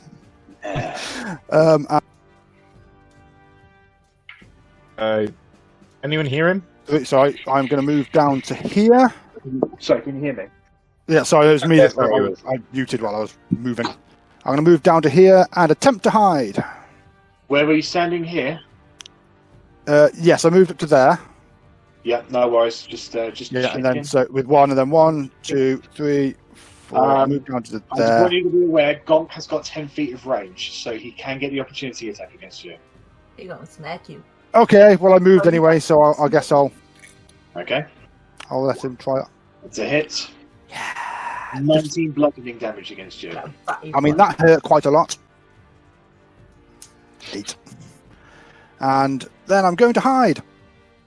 Okay, make a bonus action. Stop bloody. You are hidden from everybody except this bugbear, who's currently on his knees before Korgrin. Okay, that's fine. I don't think he's going to be allowed for too long. Before me. Alright. At the end of your turn, Gonk's going to take his last legendary action to make a disadvantage attack against Otti. 16 to hit. I believe that's a miss. She is just checking. That's a miss. Yeah. So you see another swing coming down, but he's not focused this time after he just whacked Korgrin. Sorry, not Korgrin, Rennas. And you're able to dodge to the side. Snow flying everywhere. Alright, Verity, it's your turn. Yo! I'm going to hold my turn, if that's cool. Alright, so what action are you holding? Guiding bolt. Okay, and what is the activation properties for it? Steve's turn! So you're waiting for Steve's turn? Yeah, I'm gonna try and do something. I don't know, I'm gonna see if having my attack at the same time as his might help. Being my So you're going to attack. You're going to use guiding bolt at the same time that Steve is going to attack. Is that correct? Yeah, in hopes that it might trigger something. I don't know. Right. Go ahead and make a persuasion roll, because Steve is innately trying to heal people more than he's damaging people. So you have to ask him against his better nature to attack. And on this occasion, he will listen to you. He says, "All right, we'll do this together." Alright, so that's Verity. So Verity's holding her action. It's the bugbear's turn.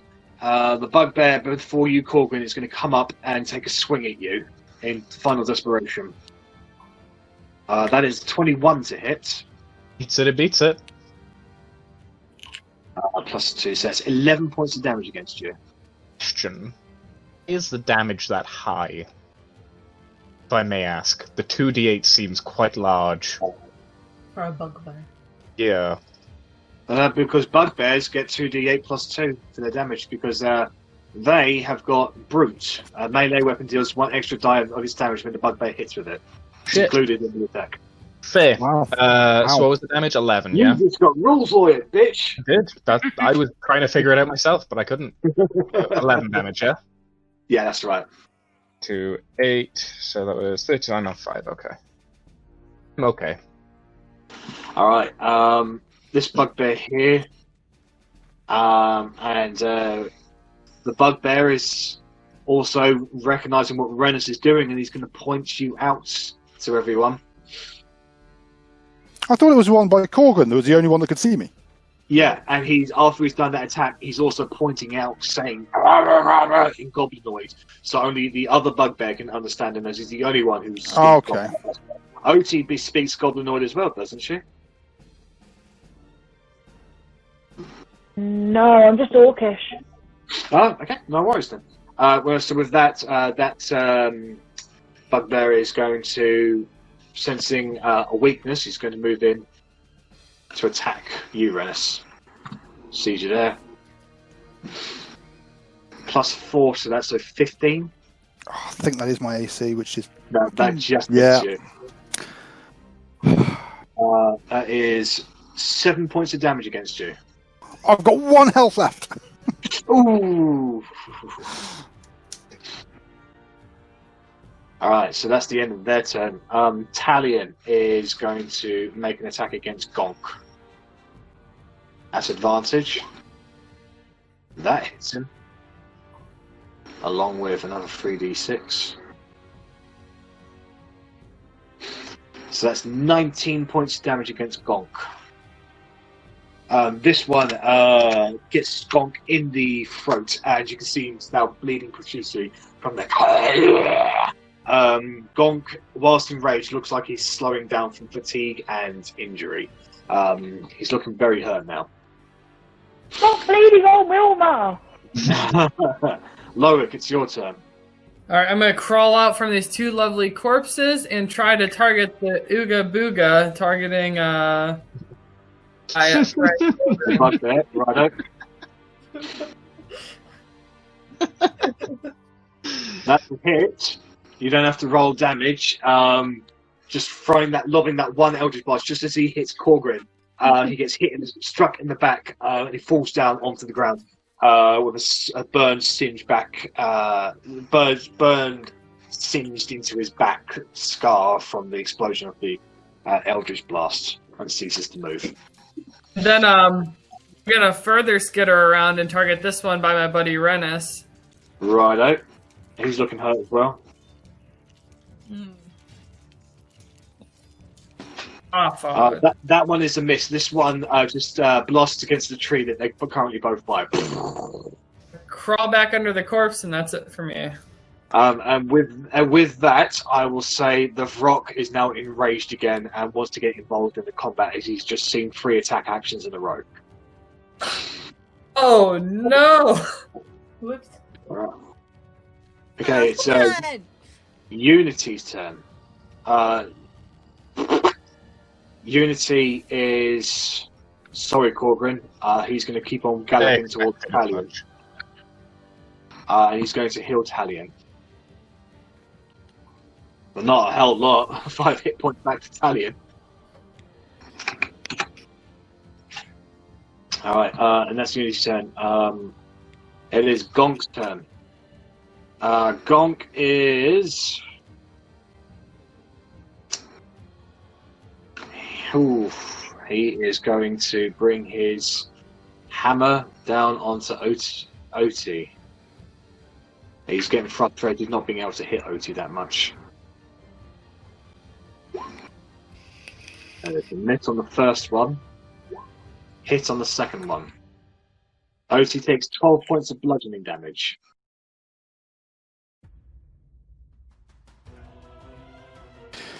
She's down again. Okay, Otti falls down to the ground. And that is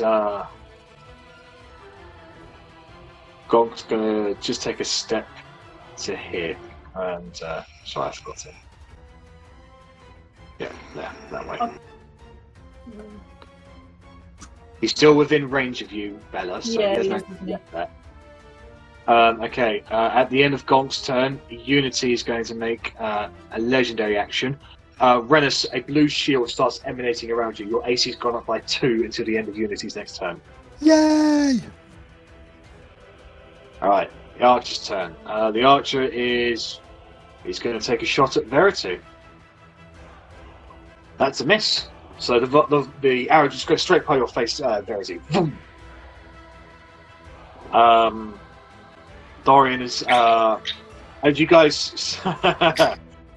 see Dorian on the ground, he is not unconscious and he's beginning to crawl away very, very meekly, but only like a foot around essentially. But he's still alive. He's trying to crawl away.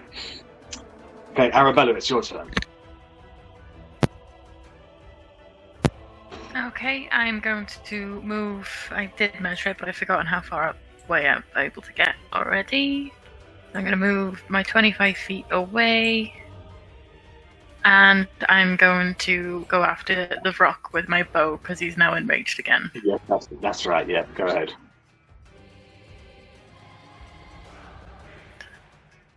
And now I get shit rolls. Thank you so much. And then I will use... One does get the +2. It's a fiend.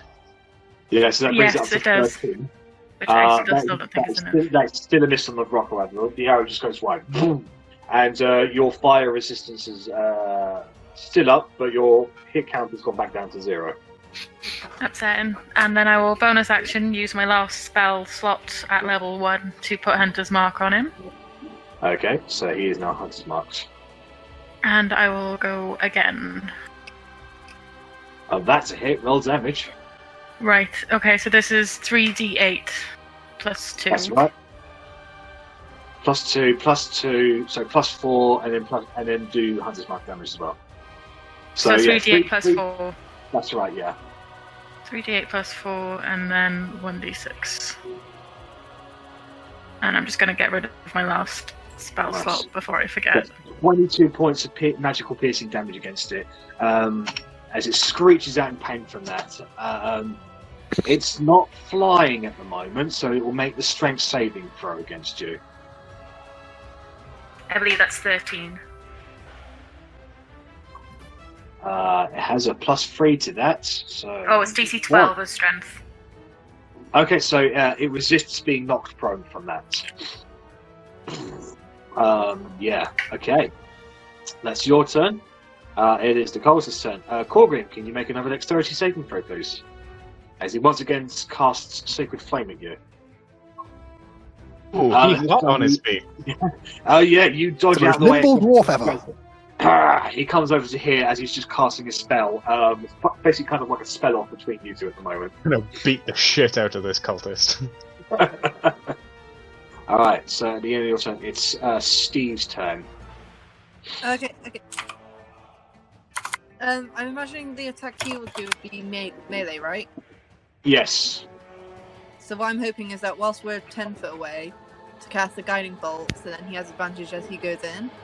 Well, what he's going to take an opportunity attack because he's going to charge in. He's going to retreat a little bit and then charge in. Okay. So as I won't give you disadvantage on that because you'll basically be casting the spell as you're moving in on him, so you'll still be ranged, but you'll be getting closer to him. So, all right. Okay. So Gonk's going to make the opportunity attack against Steve. I'm just going to be like, let's fucking finish this. 18 bludgeoning damage against Steve. That's how that kills him. No, that doesn't kill Steve, but he's buckled under the pressure. He's only got 6 hit points left. But he goes this way. And he spins around, circles around on the spot, and charges backwards towards Gonk with his horn raised down, and charges at him. Can you go ahead and make your attack roll? Are you doing it? Oh wait. You can... I was supposed to say if I wanted Tides of Chaos before I do the roll, aren't I? If you want to do Tides of Chaos, you can do so. Fuck it. Even worse. Unfortunately, well, we'll see if it has an effect if Steve hits. Let's see attacks. 7 to this. Unfortunately, as he's coming, Steve backs up from a swing from Gonk's. I rolled a 3 on Wild Magic. Go ahead and roll a D100, please. This is not going how I planned! Never does. We could get 3 unicorns out of it. I was gonna say, what if I end up summoning another fucking unicorn? Oh, that would be... Resurrect everything around you within 15 feet. just don't even. Just don't even. Unless it's on our side, in which case, happy days. Can you make a ranged spell attack, please, Verity, against any target you choose? Within 240 feet of you. I have the spell on my thing. I coincidentally have that spell from when I had it in the past, but I don't use it anymore. But I still have the details of it in case I decided to pick it up again. Yeah, so you can go ahead and do it. That will hit him, so you're casting this at 5th level. So how many... What rolls are there? 5d12. So how many d12s? 5. 5. Okay. Yeah. Oh, this is where I fuck up again. Unlimited power! That's good. Can That's good. I be an ass and use my last sorcery point to change those 2 2s as well? If you want to, go right ahead. Into it, 2 1s. Hey! So, Take away 4, 26 plus 9 is... So 35 points of 35. damage. That's a lot of damage. So 35 points of lightning arrows. How do you want to finish this? Yeah!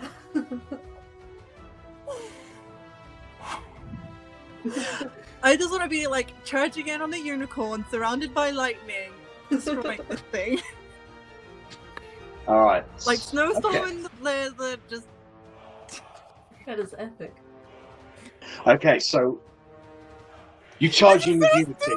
And, you charge in with side saddling Steve. Gonk swings his hammer, and just as you go to fire your guiding belt, and Steve looks like he's about to back up, and then time pauses for you, and you feel the energies in your body coalesce and crackle, and it just releases from you in a torrent of energy. And this electrical energy is channeled into your guiding bolt, and then further channeled into Steve's horn, and it shoots out from him, creating a beam of light and energy and radiance that just shoots forth, and it hits Gonk straight for the chest. He's lifted off his feet a little bit, and then the beam pierces straight through him, creating a pillar of light and electricity that shoots up about 100 feet into the air, creating almost an electrical storm. As Gonk falls down to the ground, a gaping hole of electrical radiant energy seared into his chest as he breathes his last. The archer was also killed during that endeavor. Yeah. Bonus action, my healing light, my last one on Steve, so just the d6 of him. Yeah. So that's 6 hit points back against for him. Yeah. Do you plus your charisma modifier to that? I don't think so. So it's just 3, so he's on 9 hit points.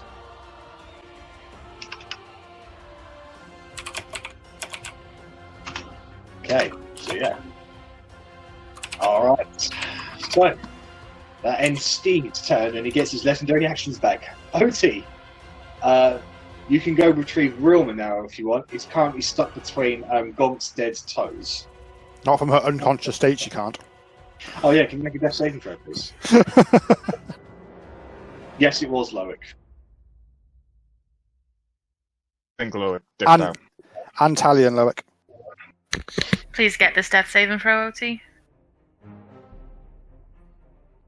No, wait, no, Steve got you up. Or, no, someone got you up, didn't they? Yeah, and then she went down again. Okay, so that's one more death fail then. So, she's still got 2 more. Yeah. Alright, Bellatrix, it's your turn. Let me see.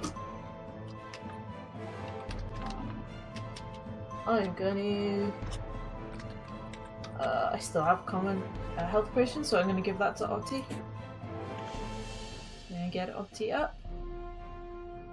Okay, go ahead and roll. Which potion are you using? It's just a common one. Okay. Alright, so Otti, you come back with 6 HP. So that's your action, Bellatrix. As a bonus action, is there anything you want to do? I forgot I could do this because I forgot that I was a bard. I'm gonna give... Who's next? Corgi Bardic Inspiration. It's like, yeah, do shit.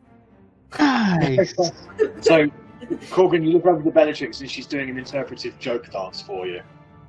Finger guns. Oh, I know that one. And it somehow inspires you. There's a little tap in my foot. I'm like, hey, let's do this. Yeah. Alright, Korgrin, it's your turn. Alright, chums, I'm back. Let's do this. Leroy.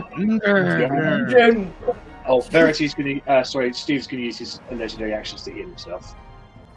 Oh, excellent! That's 17 hit points back to Steve. Oh. Nice. Nicely done, Steve. Wow. It's not looking so rough anymore. That will hit that cultist. Go ahead and roll damage. It's 8 points of bludgeoning damage. You strike him across the face. He's still standing, but he looks really hurt. Bonus action War Priest feature. Last time I can do this for the day. We take a second swing, boy. That is another hit. Roll damage. And with that, you're spinning the hammer around again. You bring it out onto his actual head, and you crack his neck inwards. He struggles to breathe for a little bit as he falls down onto the ground and ceases to move. Nice. Okay, that's your turn. It is the Vrok's turn. The Vrok is... Can you smell? What the going fuck? to bring the attack to Arrabella. So the Vrok is on the ground at the moment. He's going to bring both attacks onto Arrabella. Miss. And 14 to hit. That hits. Alright, so that is Just 2d10. hits it. So it beats it. Oh! Oh, That's thank 5 fuck points for of that. damage against you. 5. Yeah. And I forgot he has his spores back as well, so... Never mind. Okay, Rennas, it's your turn. Okie doke. You have a bugbear engaged with you at the moment. Yeah. I'm going to ignore the bugbear. He will probably kill me on his turn, but I can deal with that. I'm going to take a shot at the rock while he's still on the floor. Okay. You want a bonus action hide first for the advantage? No. That's a hit. Roll damage. I get sneak attack. I don't get advantage. But I didn't need it, so it's fine. Fuck's sake! Goodness. This is just fucking... Can you just roll sneak attack Fucking again? Just get ridiculous. ahead of it and see what happens.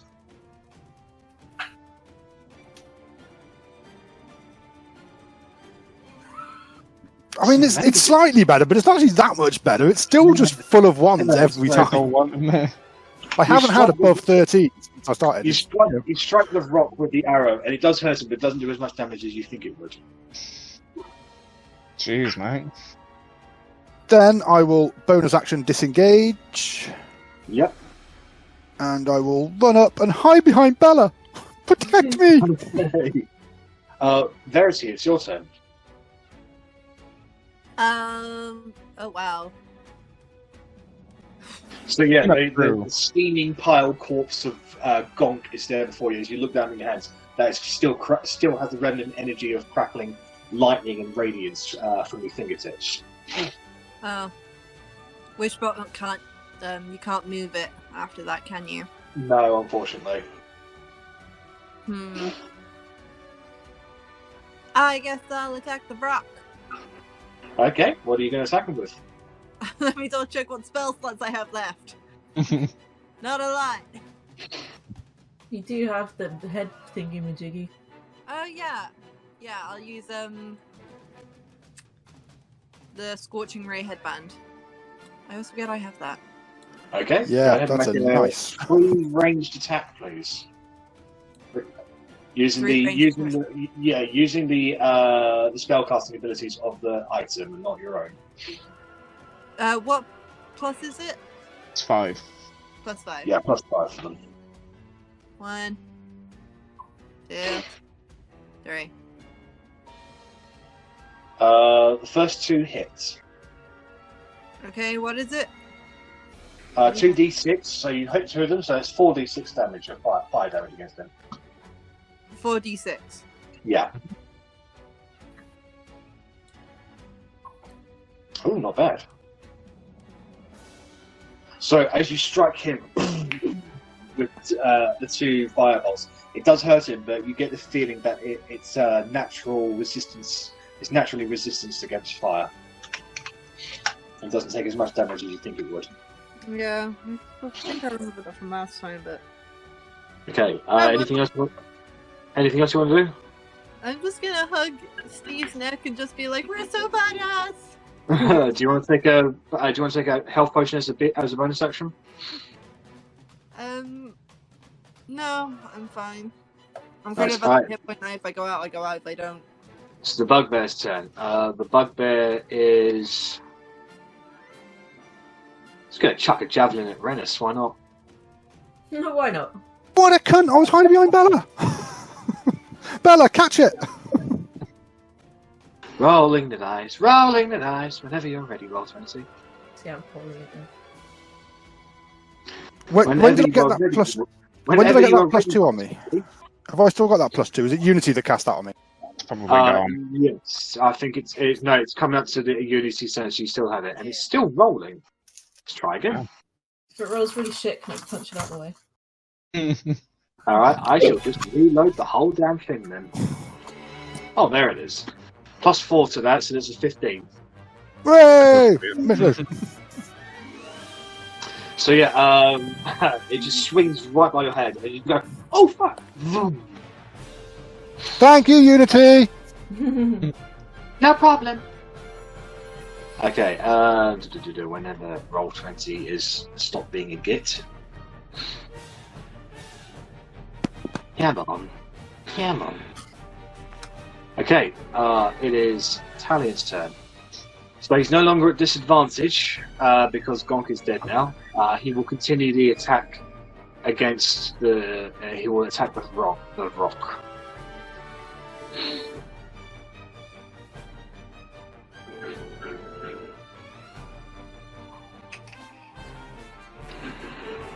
First one is a miss. The second one is a hit. Does 6 piercing damage against him. The first one just goes wide. The second one gets it in its shoulder, and it screeches out in pain. Okay, that's Talion's turn. Loic, it's your turn. I'm gonna take a couple shots at the rock from behind the rock. Yep. Eldritch Blast, miss. Miss. Second, hopefully better, probably not. Well, you throw both of the blasts at him, but its wings just bat away the blast, and they crash into the snow around it. I'm gonna duck behind this and pull the wing over me for cover. No worries. Okay, it's Unity's turn. He's going to heal Talion for 10 HP. Yeah. And with that, Talion's looking a little bit healthier, so he's going to start rushing over to you, Korgrin. Just, I'm sorry. I'm fine. Right, Bonk's dead, the Archer's dead, Sir Dorian is down. Arrabella, it's your turn. Okay. And the bastard is right next to me again, so I'm going to try and go at it with my quarter staff. Well, staff. That is just a miss. You swing and it just moves its head out of the way to avoid the blow. I'll go one more, and I'll fail again. You're just swinging wide at this point. The creature's just like keeping a healthy distance between you and the blows it is taking. Okay, All right. That's me. Colsist is down. It's Steve's turn. Steve is going to rush over to you, Rennas, and he's going to heal you. Thanks, Steve. Woo! 9 hit points back to you, Rennas. Thank you. Okay. Otti, it's your turn. Okay, I'm going to grapple the leader guy because I know he's conscious and starting to move. I'm going to grapple him. Yeah. Okay. Easy enough. You basically just grapple him. Just go, I'm going to put all my weight. I'm going to sit on top of him and put all my weight on top of him because I'm kind of a little bit hurt. So I need to relax for a little bit. So I'm going to lie on top of him so he can't move. So yeah, he's fully immobilized. I mean, he can move his hands, but he's got no strength in him whatsoever. He's too dazed and too hurt to do anything. He can barely even move because of the heavy armor he has on. Okay. Bellatrix, it's your turn. Okay, I'm gonna start making a move. Oh, that's the wrong tool. No. Come down towards this bugbear and whack him. Yeah, that bugbear looks hurt. 6. Yeah. No, That is a miss, unfortunately. I will try again. Oh, Natural 20. That's a lot of damage. thank you. A lot of damage. So, all the damage, double it, add your modifier.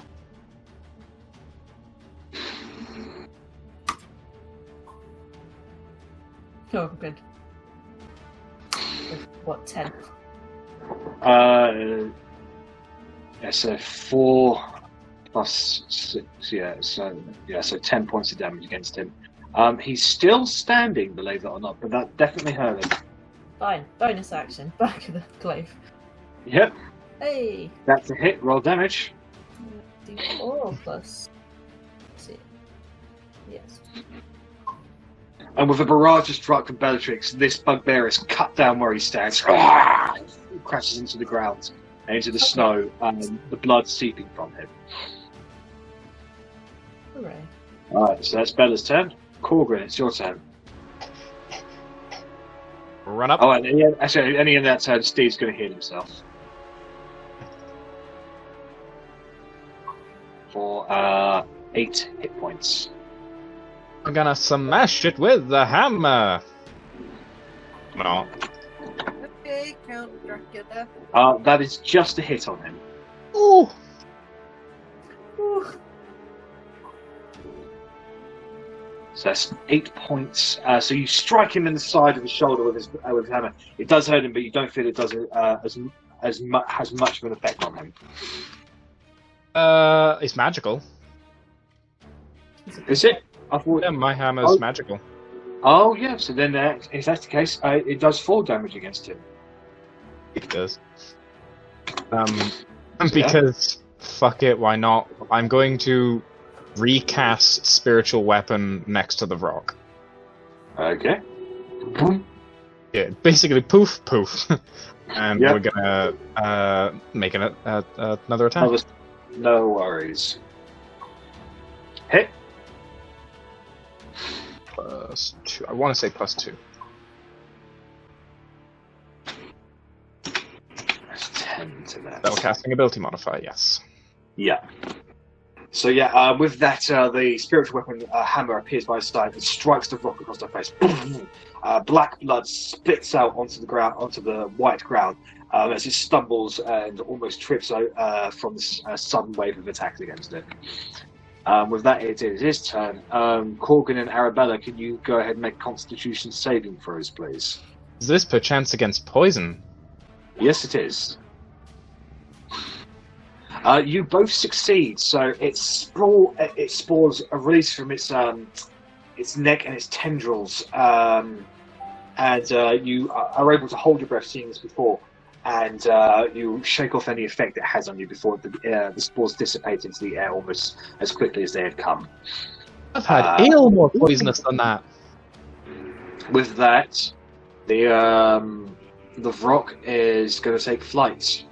I can report everything it's seen. It's going to go 10 feet up, and then 50 feet this way. Does that trigger opportunity It does attacks? trigger Arrabella and Korgrin's opportunity attacks. Did it Does a trigger weapon my get one? hammer? No, it has to be from you. That's a hit. And it has to be a melee attack for Arri. Quarterbow. So quarterstaff. Yeah. The quarterstaff is a miss. The warhammer is a hit. Wait. Because I am a ranger and I chose the fighting style of dueling, if I use an attack with one hand, it gets a +2. Okay, so that will then hit it then. So you'll do 1d6 worth of damage instead of 1d8. Do I still get my hunter's mark? Yes, you can.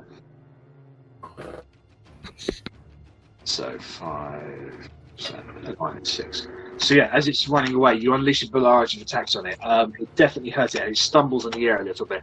It's bleeding profusely, but it looks like it's fleeing now. Well, you can stay calm and suck off. Would a giant dead body be big enough for me to hide behind? Yes, it would. It's huge. I will be running behind the giant. As you run over to there, it has got an awful smell. Like, picture rotten cheese and toast. That's what he smells like. God, it smells like Korgrin's room in here. I'm a And dwarf. I'm I'm try and friendly. hide. I don't know. So, I did Folly click to stealth. temple to make a Mordor. stealth check. I did click stealth. Promise. Yeah, roll 20's being silly at the moment. Yeah. Was that stealthy? Oh, there we go. Yeah, you've hidden from him. Nice. And then I will take a shot with my broken triple advantage. Okay. Oh, Crit, That's a lot of damage. crit. Roll damage. Your bow Yeah. is not magical, isn't it? No, unfortunately not. Okay, so the sneak attack. 12 doubled 24, and then 3 doubled, so that's 30.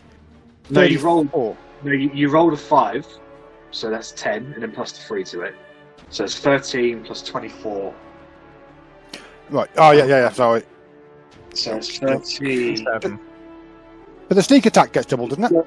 Yeah, plus 3. Yeah, sorry, you just said that. 37 points of damage. Then you. Half it, So- I'm not magical, but yeah. Half of 37 is. 20, no, 18. Yep.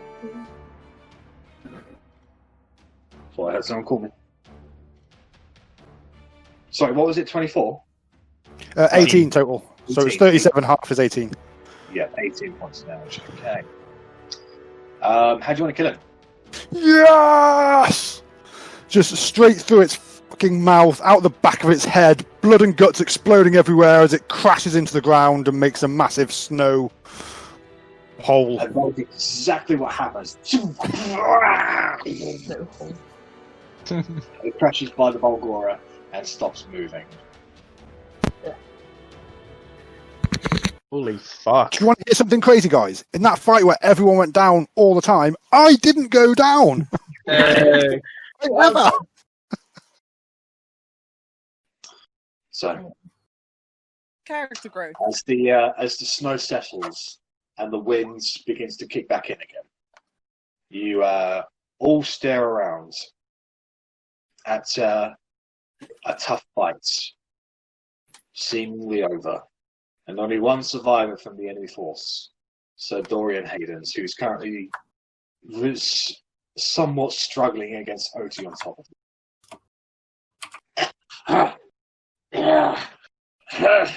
Get up and beat me.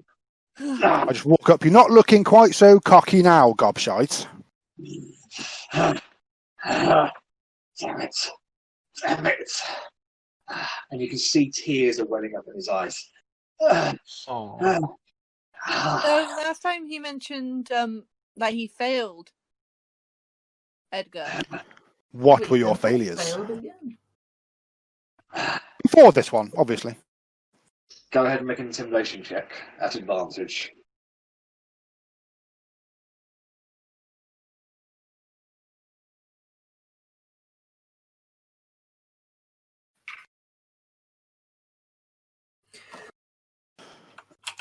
I have clicked it.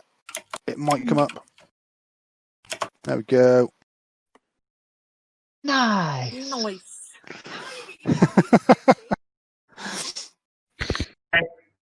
So Take he just looks at you and realizing the situation he's in, he just goes, Edgar trusted me to bring the frontier under control, and I failed. He Hey, Rennas. then gave me another mission to approach a creature to convince them to be on our side, and I failed. And he sent me out here, in his mind, maybe to die, but I was hoping to capture you all and bring you back to redeem my honor. Okay. That didn't go so well.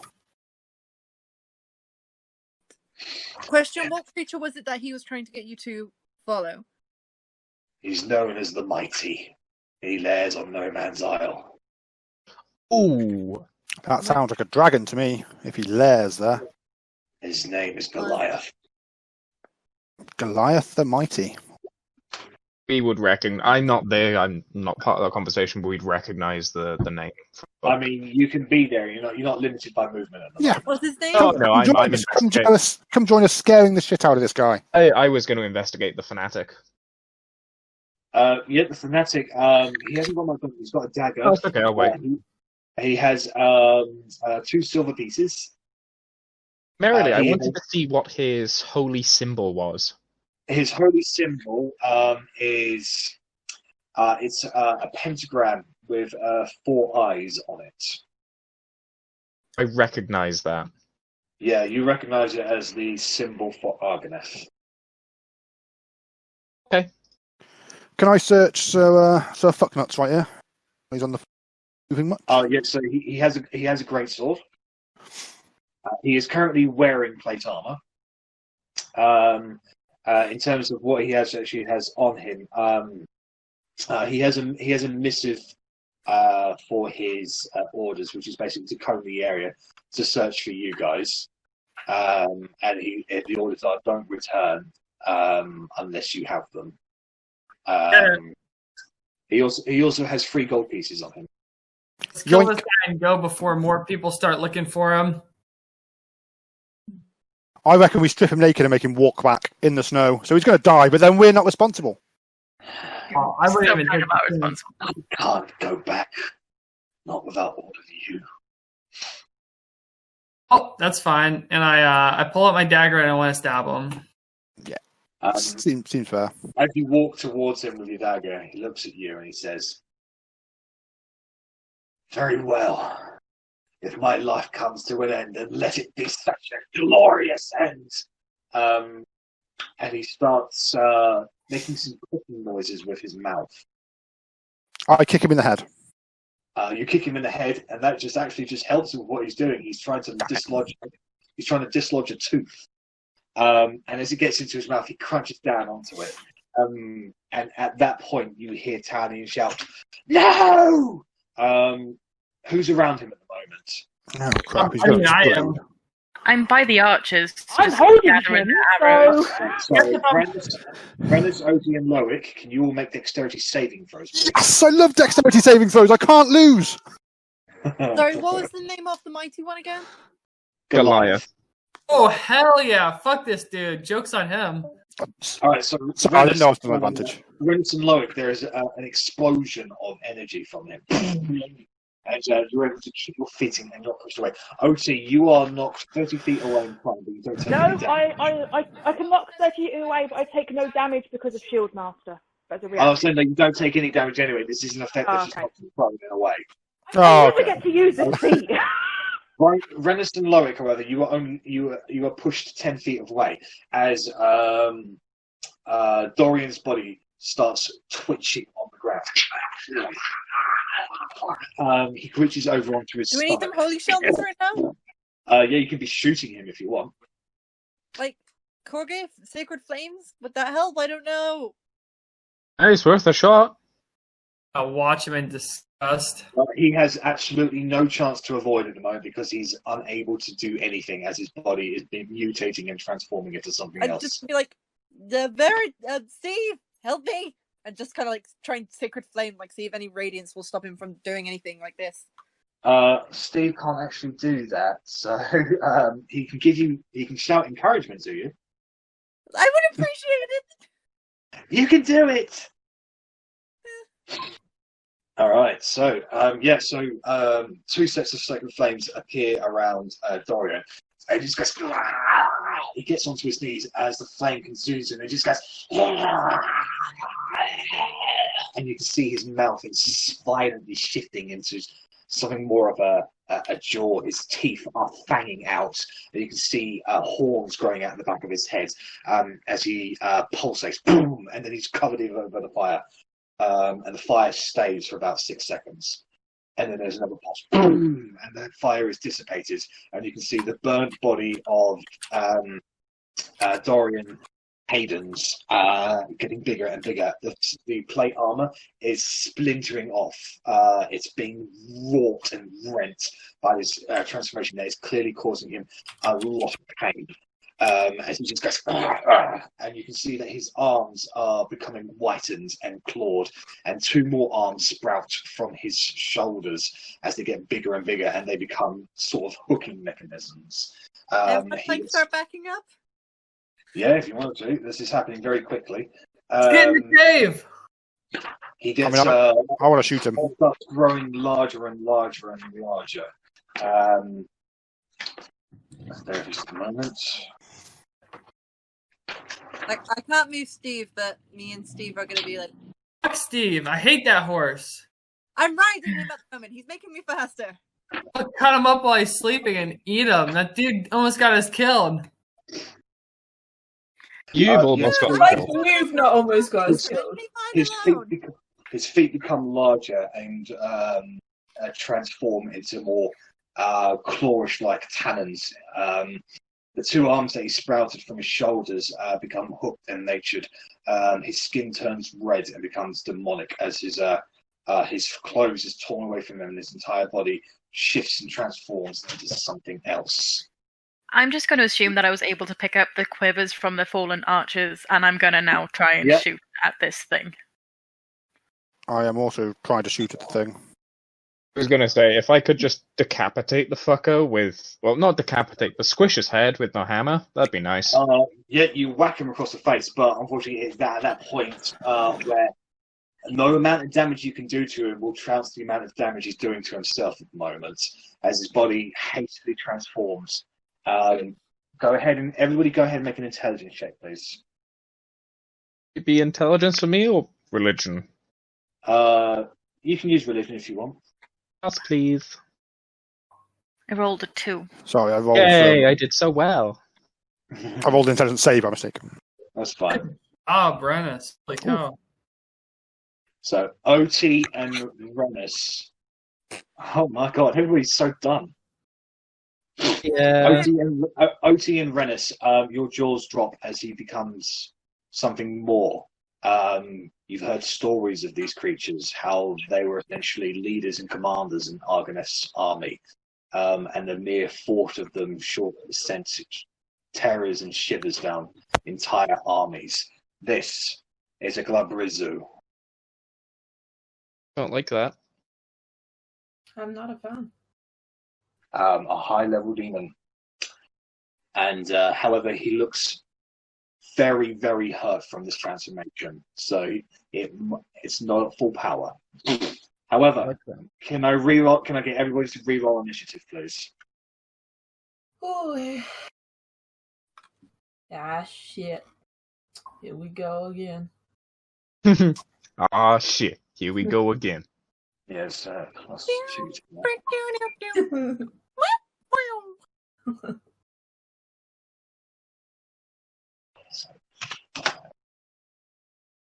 Steve, they get +2s.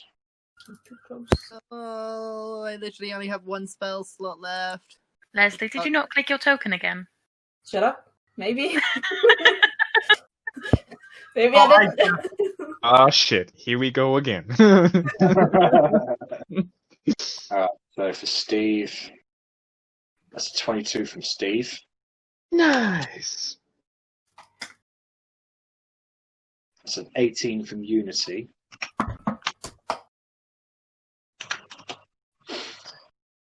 Talion.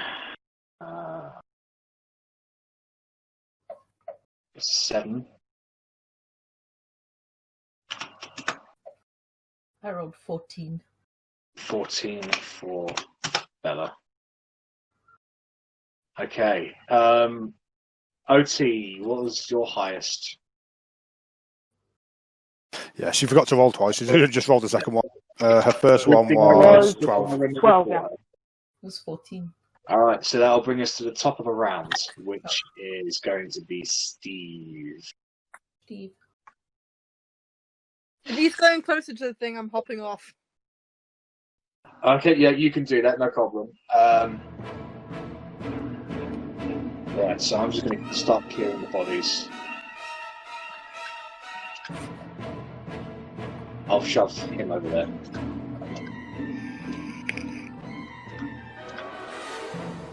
Just so that we have a more clearer idea of what's happening. Alright, so Steve is going to be like, oh, damn it! He's going to barrel away. He's going to go towards you, Arrabella, and he's going to heal you, actually. That is 12 HP back to you. Thank you very much. And at the end of his turn, Unity's going to use a legendary action on Bellatrix. Your AC goes up by 2. Oh, thank God. And Loic, you would be over here, unfortunately, because you got right up there. So, Rennas, you're there. Sense.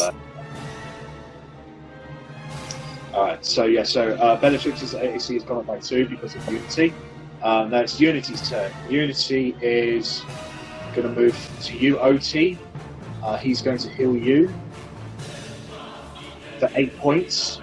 And at the end of his turn, Steve is going to put a shivering light around you, Loic, and you get +2 to your AC. Oh yeah. Alright, Rennas, it's your turn. As this Dorian has grown to a large size. He's Right, so Rennas is going to do something very unexpected for Rennas. In fact, no, right. So the blue gem, it was like quite fragile, yeah? So if I lob it, is it going to break on impact when I throw it at him? Yeah, it will be an action to break this gem if that's what you want to do. Yep, I am going to lob the gem at him. Okay. There's his smoke. Okay. When it heals him, like. This is where it summons a demon. No, there's 2. Either that was just immune to whatever damage it does. Sorry, I have to prepare something very quick because I didn't have it ready. Sorry. I just wanted to do as much damage as possible. I'm hoping this does. Casts Cone of Cold in a 360-degree, 60-foot area.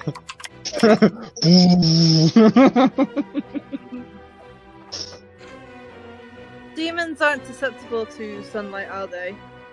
Or daylight? No, this one isn't. Alright. Okay, that's that ready. I need to upload it. What's guys? Give you a nice one. Give you a nice fight with just one enemy. You just have to. Right. So as you throw the gem, it smashes against Dorian's hide, and as that happens, an ocean pours from it. It crashes into the ice and snow around it, and it starts formulating into a being of water, an elemental. Go, water elemental, go! That water elemental is not friendly to you. Fuck's sake! Fuck you, water elemental! However, it's one of those things where it'll just attack anything. Yeah, it's also not friendly to the demon, so if we stay further away from it than the demon, then hopefully. Oh, fucking hell, it's got so much shit. Oh man, it's, right. Yeah, but once the demon's dead, we've got that. Oh. Yeah. Can't be held accountable for what happened to it now. Okay, so I'm going to have him roll initiative, because he's now part of it. Jesus fucking Christ.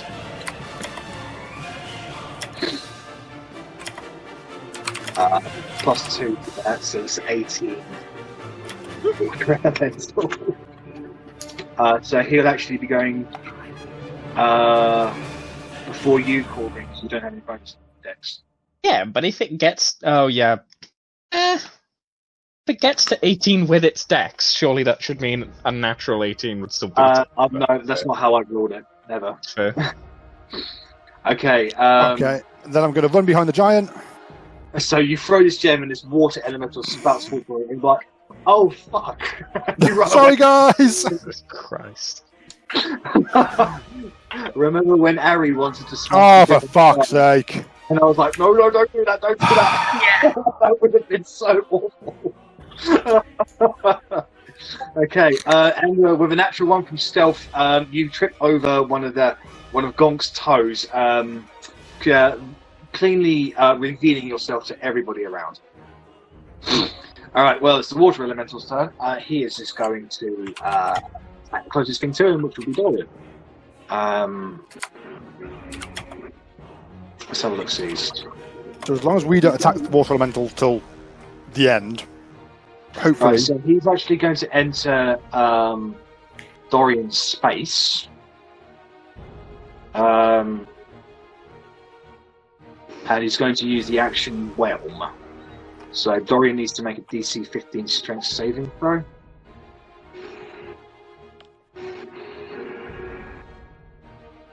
He has +9 to this, so that's 18, so he does succeed. He only takes, on a failure, he only takes 2d8 plus 4 damage. So Dorian takes 14 points of bludgeoning damage, and he's already resistant, so it's going to be reduced down to by 7.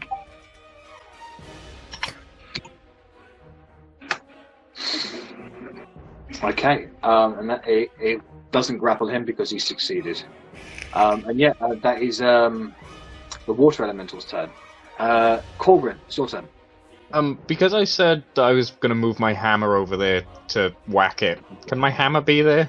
Yeah, of course. Thank you. Bonus action first, I'd like to whack it with my hammer. Yeah, go ahead. Which one? My ranged hammer, my spiritual hammer. Which one are you attacking? Creature? Oh, definitely the demon. Yeah, definitely the demon. If it wasn't already bad, it's just gotten worse. Sorry, guys. Trying to help. You had no idea what it was. Why would you think this would help? Unfortunately, that is a mixed on Dorian. Technically, it's attacking the demon. It's helping. It bounces off of the creature's hide, and has seemingly no effect. I will also just use a first level guiding bolt. Oh, it going downhill now. Yeah, you fire that out, and unfortunately, yeah. Okay. Alright, so that's Korgrin. Do you want to move anywhere? Oh. Just. This is our chance, guys. Double moving towards the cave. That's it for me. Just so you're aware, Dorian has reach. Which one is Dorian? The demon. Right. Yeah, I'm moving away. I'm getting out of there. Alright, then he gets the opportunity attack against you. So he's going to reach out with his pincer.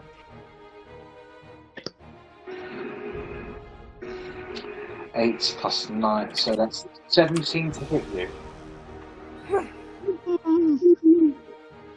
Alright. This thing grabs me like a freaking sandwich.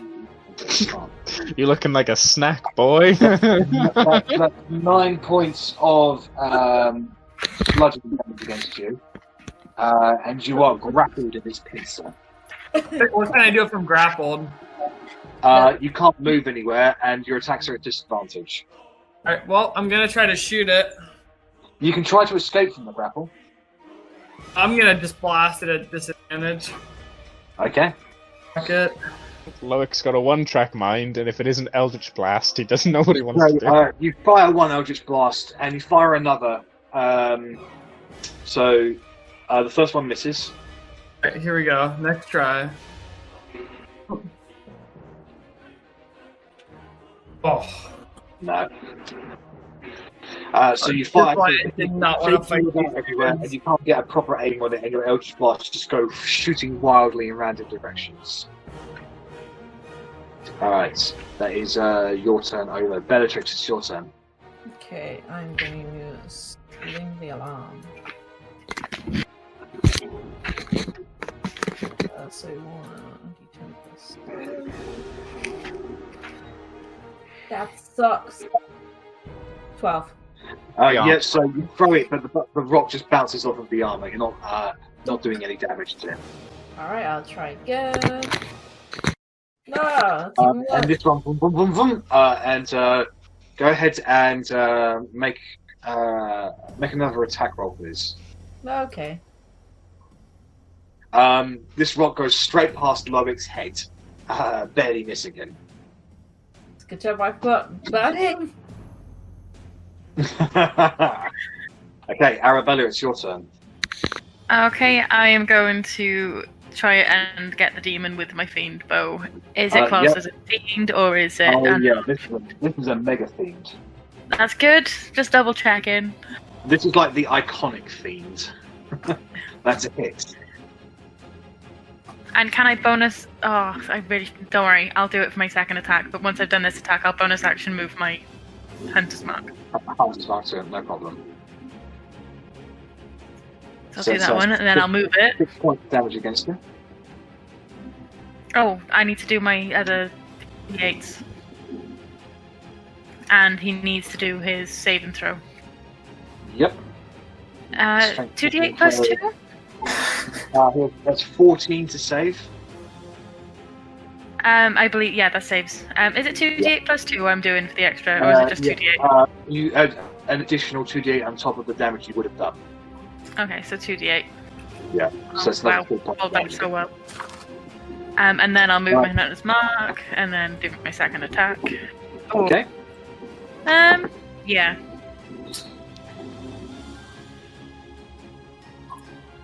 And then plus 2 for my fighting thing style. That one is actually a miss. It's a miss. With 17. 17. Oh wait, no, sorry, that is just a hit. My apologies. Okay, I was going to be like, what? 3d8. Like, don't get me wrong, you said he was the super demon, but... Yeah. Super fiend, rather. Alright, so it's another 10 points of damage against him. So 12 points of damage in total. Yeah, Okay, so- and then it's not going to have any effect. Nice. Yeah, you did not like that at all. Yeah, and then it's not going to have much effect, but I'll Horde Breaker on the Elemental. Yeah, sure, go ahead. Oh, see, now you said it like that, I don't think I want to. No, you The can do elemental is that. not attacking us at the moment. I mean, It's made of water, so it will. I'll not bother, because the arrow will just go through it, and I just damage. my anger It's an element anger of a lot of things, so. Yeah, I'm gonna leave it be because it's not attacking us at the moment. I'll probably anger it, and I'm gonna do minimal damage anyway. So I'll leave it for this. Okay, Otti, it's your turn.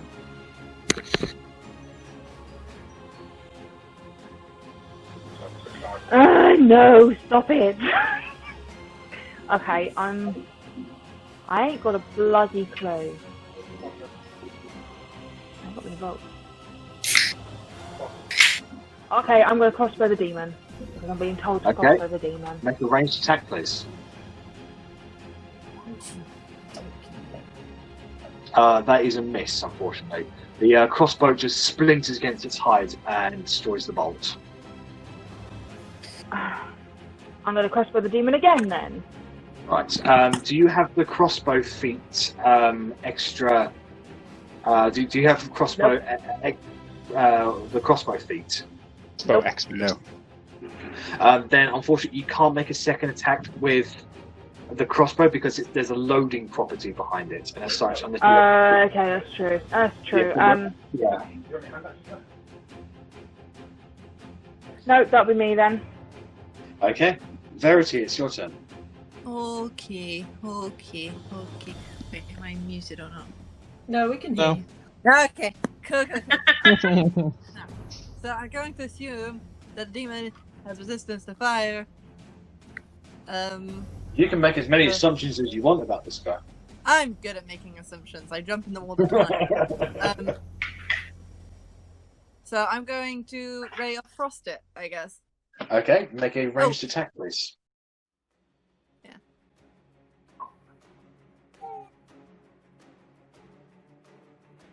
That is going to be a hit. Roll damage. So as the ray of frost sweeps across and strikes him, the ice particles fall up into its shoulder, but doesn't spread very far. You get the feeling that it was resistant to that. And then I'm just gonna be like, Hey, Steve. You know how you made that rock calm and like everything earlier? Once we kill the demon, would you be able to do it to that water elemental so it can piss off and leave us I alone? can't do it again. I'm too tired. I'm sorry. Unity, can you do it? Unity can do it. Unity, calm that thing down. I'll try. After we've defeated the demon, like calm it down so that it pisses. Hopefully. In terms of us having to fight it afterwards. What's happening here? Why is the music stopped? Why is...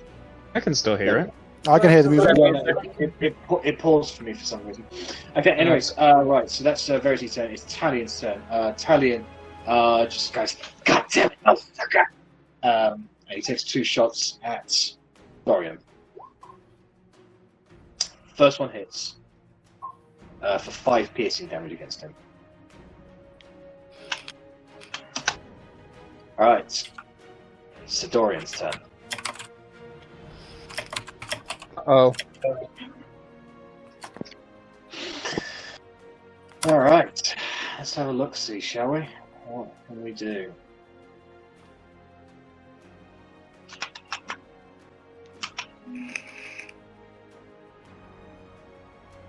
Alright. Let's see.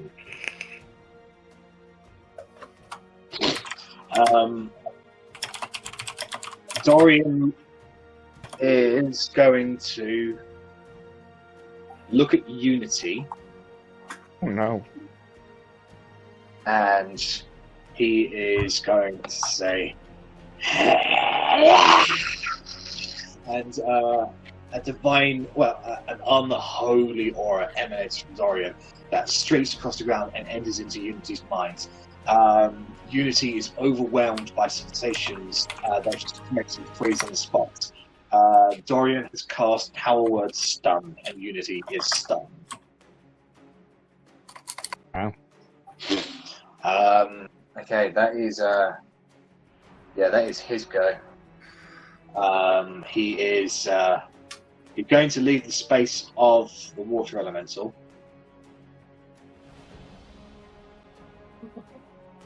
Taking Loic with him, he's going to...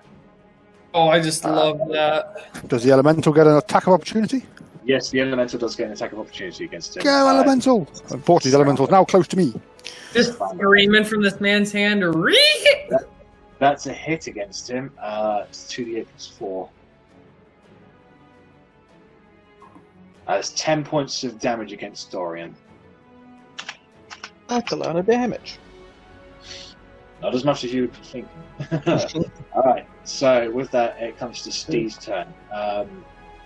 Steve is going to move down here, and then... Oof, you do. He is... Spell save DC. I mean... He hasn't got much, so he's going to cast Entangle on Dorian. So Dorian needs to make a strength saving throw against his DC of 14.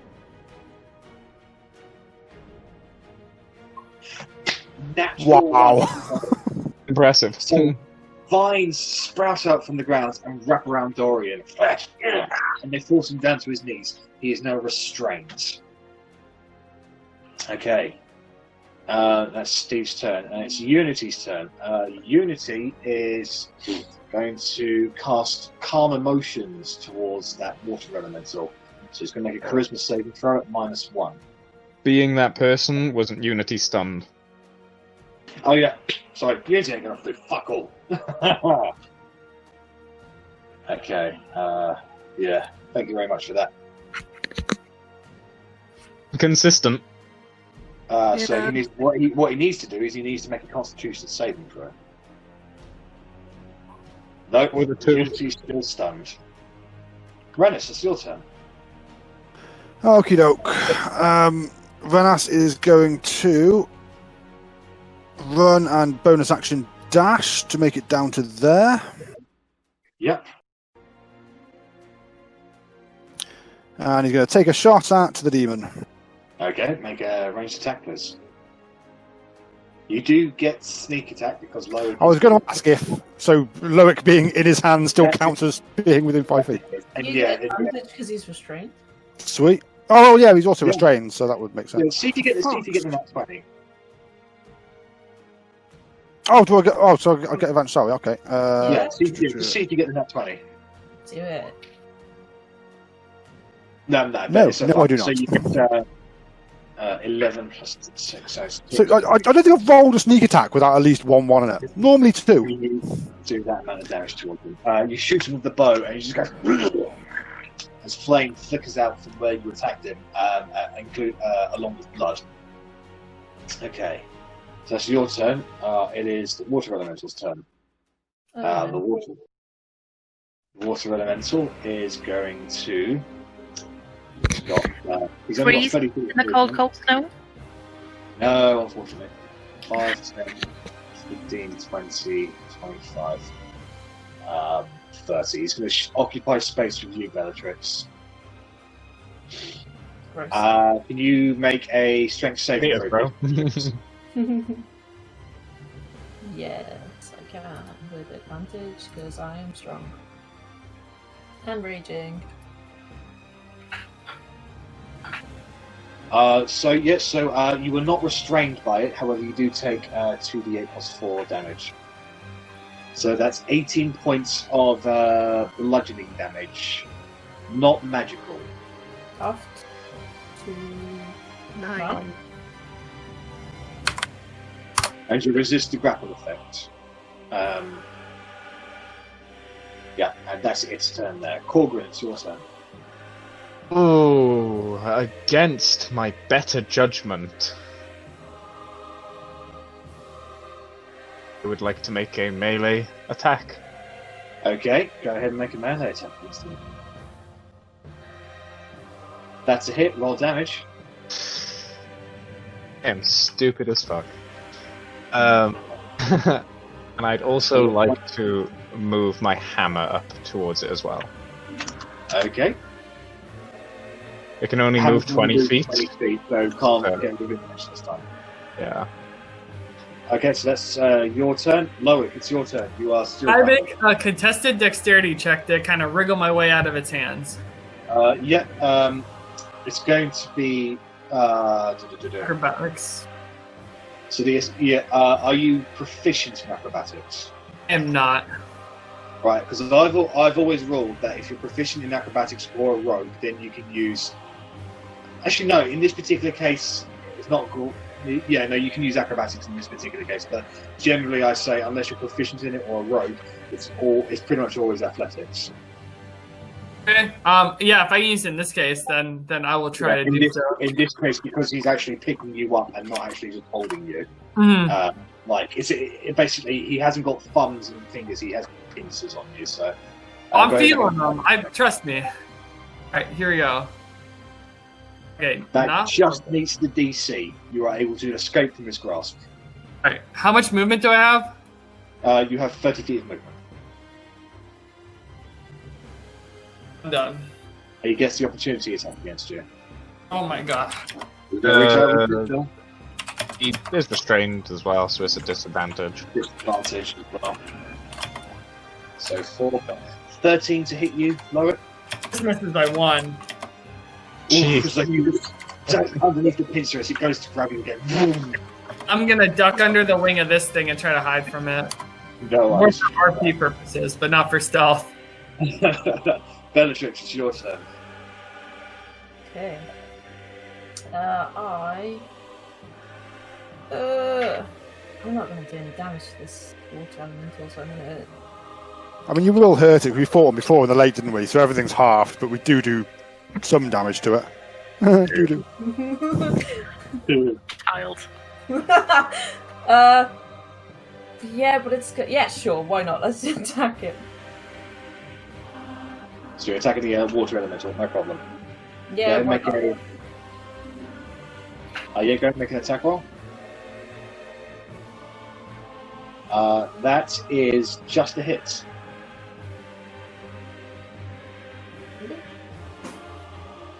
So it's 13 points of bludgeoning damage halved to 6. Right. As it is resistant to non-magical attacks. Resisted. No, that sucks. Yeah, that one you just can't get enough purchases. The water is too rapid in your hand, in your face, and not causing you to do an effective blow. Okay. Bonus action. I'm gonna kind of lean around a little bit, finger guns at Arri, just raise the eyebrows like, "Hey, you know what to do," and then bardic inspiration. Alright. You're not raging at the moment. You're not raging at the moment, are you? Yeah, I'm raging. Okay, you are. Okay, no problem. No spells, but I can inspire. All right, so you are inspired. Add a d6. You can re-roll that any attack or saving throw or ability check. Okay, Arrabella, it's your turn. Okie doke. So I am going to go to by there. I think that's 25 feet. 5, 10, 15. I may have moved a bit too far, actually. I'll go there, just in case. Oh, I'm gonna die. Yep. And I'm gonna shoot it with my fiend bow. Okay, make a ranged attack. What is the bardic inspiration? So +2 to that for my archery. Alright, so that will miss, but you can add your... And bardic inspiration is like you can add a d6 to any attack roll or ability check or saving throw that you make. So you can add a d6 to this roll.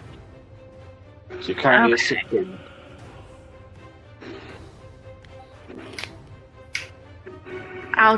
No. You sure? Like... You're on 16. I'm on 16, yeah, so only 1 point away from it, fuck it. Why not?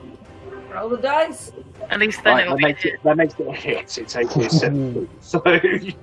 So we're in between 16 and 17. Fantastic. 3d8 plus 2, and then my 1d6. Would also be another +2 for your dexterity, I want to say.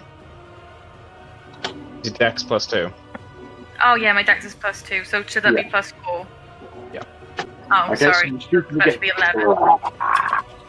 It looks like his body is starting to fail him. Okay, so that's 14 hits there, and then I will go again. Righto. I have it in my head I was going to do something else, but I can't remember for the life of me what the hell it was. So that's 17 +2 is as well. just a hit. It's 19 anyway. Well, 19, yeah. So it's 19 hits. +4. Oh, he has to do the... Oh, he's already restrained anyway. But can Yes, he still he be knocked prone when he's restrained? So really, he rolled an advantage as well. That's true. Well, he automatically fails saving throws anyway, so he is knocked prone from this. Yeah, that's cool. I'll just... Do you want to technically re-roll those attacks as well if it's an advantage? Yeah. You might get a nat 20. No, the first attack is... He's restrained with Entangle. So I would have had a crit if I'd done the advantage. The first one would have knocked him prone. Right, still and then you don't get a prone cancels ranged attacks, doesn't it? Oh, yeah. So do you want to add that? Do you want to keep that 20 damage? Or do you want to re-roll the damage? I'll keep the 20 damage. Okay, so that's 25 points of damage against him. Okay, so he's not prone, and you can see fire and blood spurting from his body as he's struggling against himself.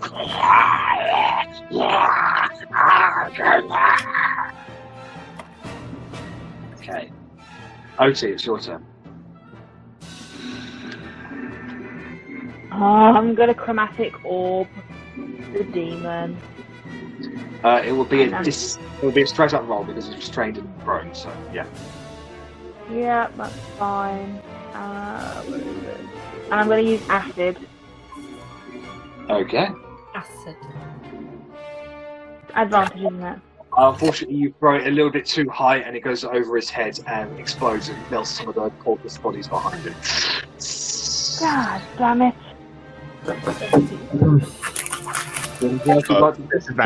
Disadvantage and advantage cancel each other out. Yeah. Oh, I missed that bit. It went a bit fuzzy. I didn't hear what it said. I thought it did advantage. My apologies. That's fine. I'm not doing anything. I'm going to stroke Unity's mane. I'm going to be like, it's okay, Unity. You'll be fine. You can get through this. Yeah, he's good, guidance. He doesn't know what's going on. Verity, it's your turn. I'm going to back up.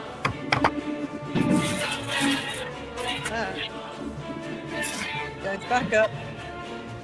And then I'm going to hold a fireball until he stands up so he's not prone anymore. Okay, no worries. It is Talion's turn. He's going to turn his bow onto water elemental to try and save you, Bellatrix.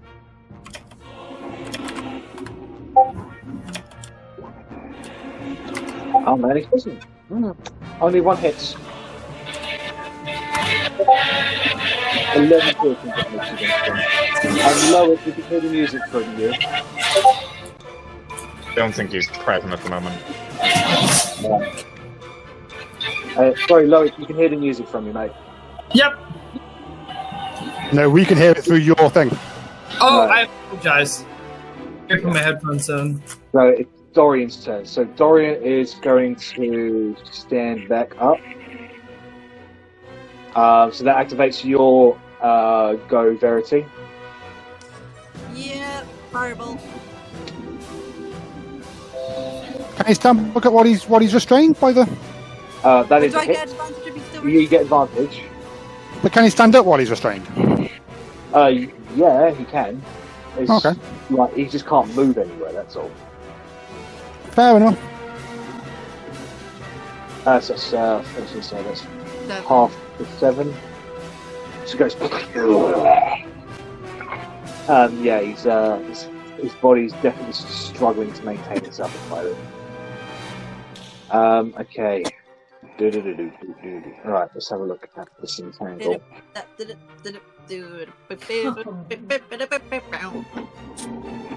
Alright, so he is going to. Oh, there's an idea.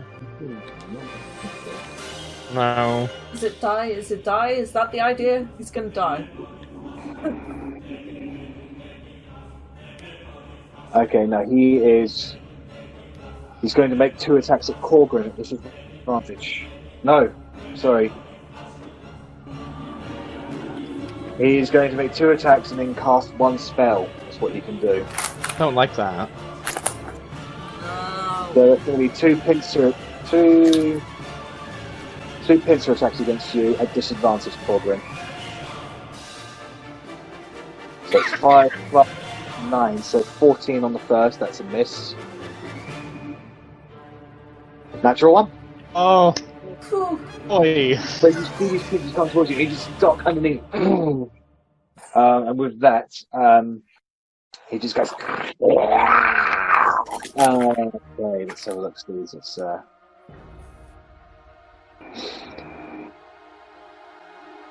It's Alright, can you... No, hold on. Point he chooses. Verity and Arrabella, can you make wisdom saving throws, please? I don't do good at these. Hey, that's pretty good. Okay, so Arri, you succeed. Arri, you fail. And Verity, you do succeed. So you feel Verity, you feel your mind be taken away from you for a moment, but then you shake it off effect. Arrabella, you are confused. You do not know what the hell is going on at the moment. Oh no.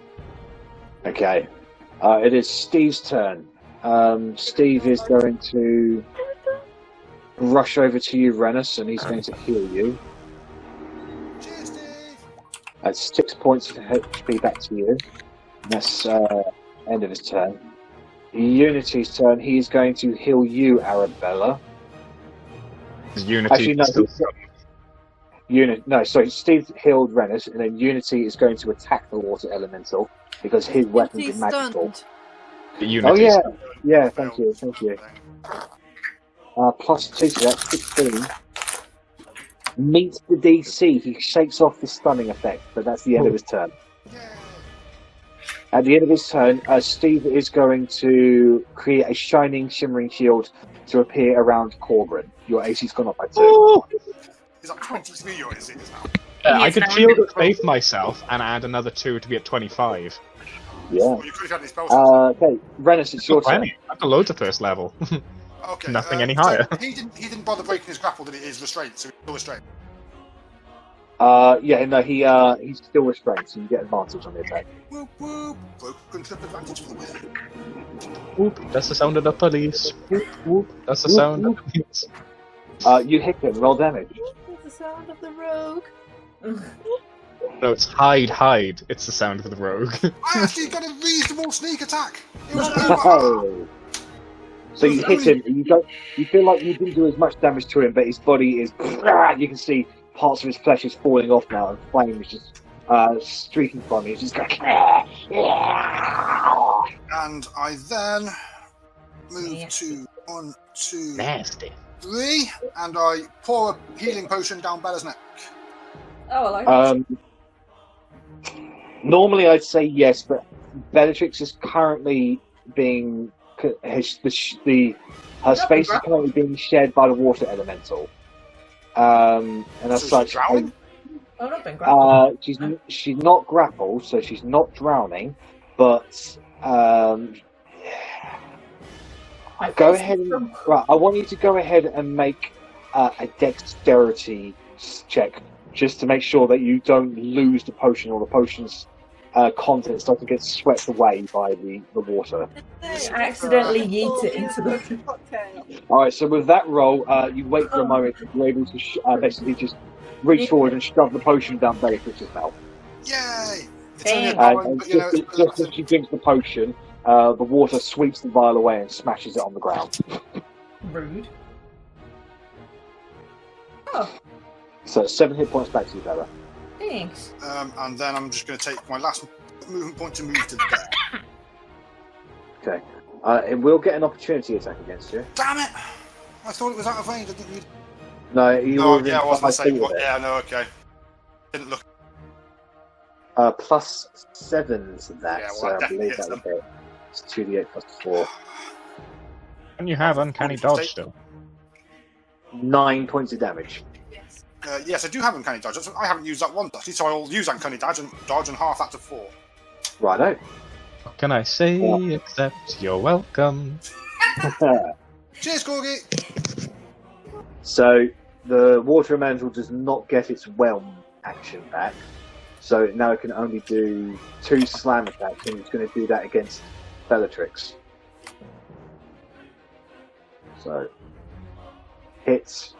And 14 to hit you, Bellatrix? It misses! Hey! Alright, so only 1 hits. And Not it very has often I get to say that. 4 to that. So that's 16 points of bludgeoning damage against you. Kieft. Okay. Oh, that's equals, not minus. And that's the end of its turn. Korgrin, it's your turn. I would like to move my hammer 5 feet closer, if that's within range. Yep. Within range now, or does it need to be another 5 feet? We're another 5 feet, so you can move your hammer. Yeah, I can move it up to 20, so... Yeah. I would like to make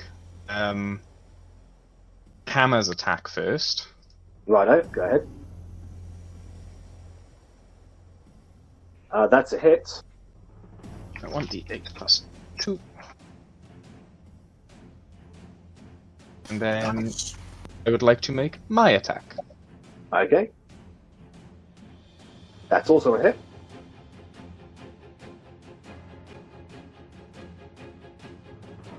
So, striking the creature with one of your spiritual weapon, you basically just go, and you can almost crush its body into itself. It's just coughs up flame and blood. It falls down to the ground a little bit, and it forces itself back up out of sheer willpower. It's on its last legs now. Fuck. Alright. Korgrin, it's your turn. Okay, I'll take another 2 attacks. Alright, I'm gonna jump out from under this wing and take my Eldritch Blast, as was predicted. Oh, baby. That's a hit. Roll damage. On. Oh, shit. And blast. Last legs might be enough. I'm sure this insectoid has like 9 legs. The first one hits him across the face, and you can see part of his face is melting away, just replaced with just blood and flame, and he's swaying on the spot now. But just keeps on going. The second attack is at advantage. Advantage? Because he's restrained. Oh, yes. The second one goes, and unfortunately it just hits him on one of his horns. It blows off the horn, but doesn't do any damage. And he's unfortunately that one was a miss. I'm gonna tuck myself back under that wing like a comforting blanket, and that's it for me. No worries. Bellatrix, it's your turn. I'm gonna try and hit the water elemental. Whee! Okay. Getting ready to die. Ow! Oh, that's a hit. Roll damage. Lovely. So you strike at the water elemental, and you assume you're doing damage to it.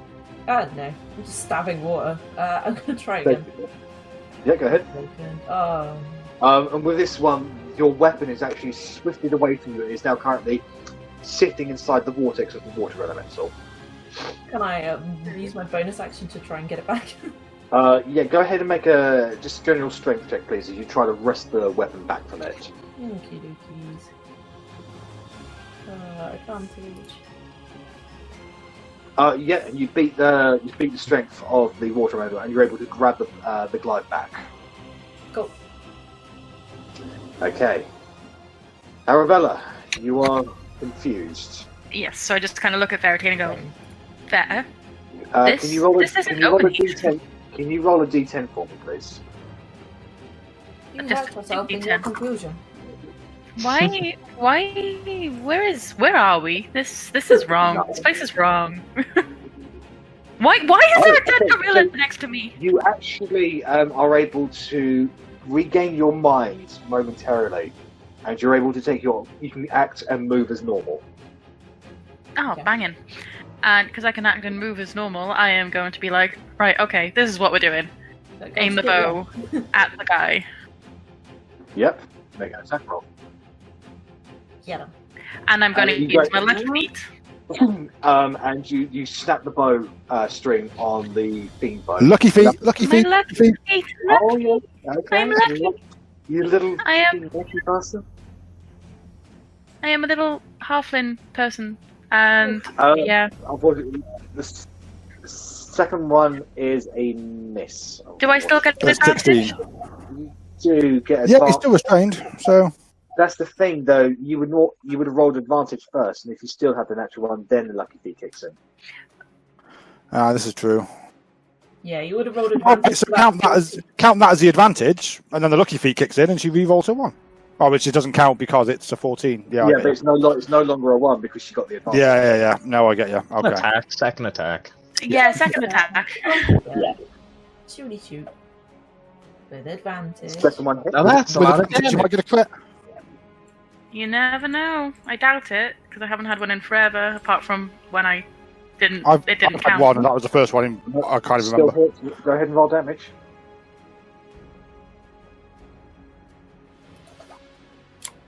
Okay, 14 points of damage.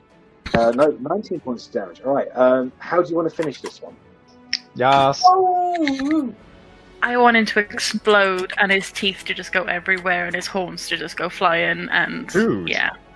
Okay. Right there. So, in the moment of clarity you have while this spell is wreaking havoc on your mind, you point your fiend bow, and it vibrates very heavily. This is what it was born to do. This is what it was meant to do. You loose your arrow, and it hits the creature straight through the head. And with that, its own energy convulses it on itself. Dorian just goes,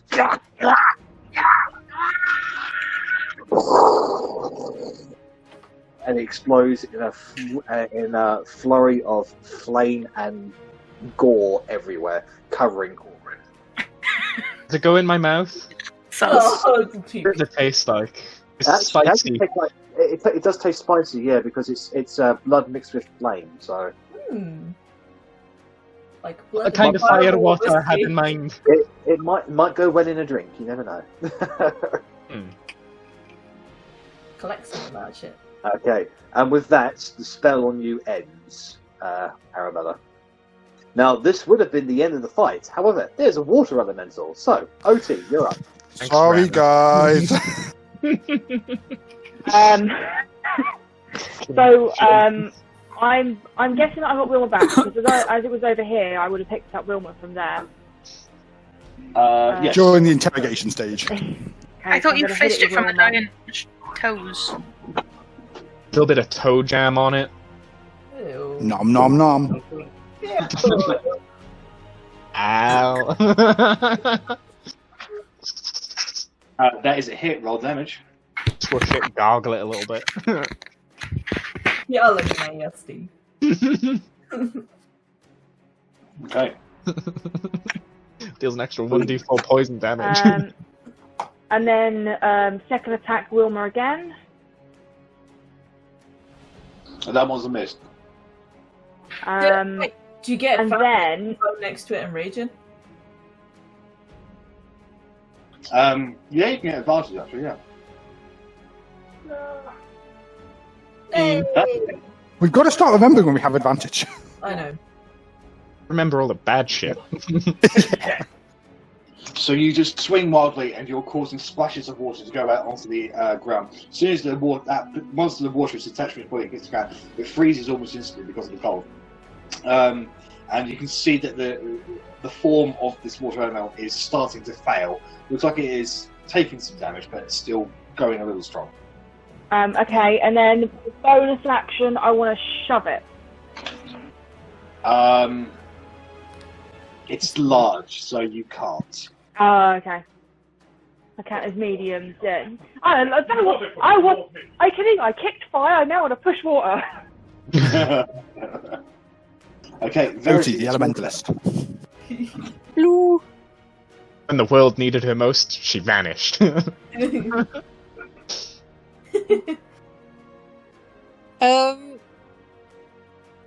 with a new haircut though. I'm gonna try and right. I guess I'll Ray of Frost the elemental, see if I can freeze it and I don't know. Yeah, go ahead. It's cold Ice cubes in it. or not. Yep. You go to do it, and your magic just goes. You're running on Like a fumes. little ice cube just pops out and goes. Think. Yeah. You can put Jack, that in your as a DM, have you ever seen this many wands in a battle? I know, it's amazing. Yeah, against the hags. It's Talion's turn. Go, Talion! 2 hits from him. And that is 1, 2, 3, 4, 5, 6, 14 points of magical piercing damage against that guy. Magical, you say.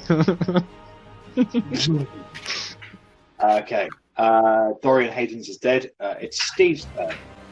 Steve is going to rush over to you, Korgrin, and heal you.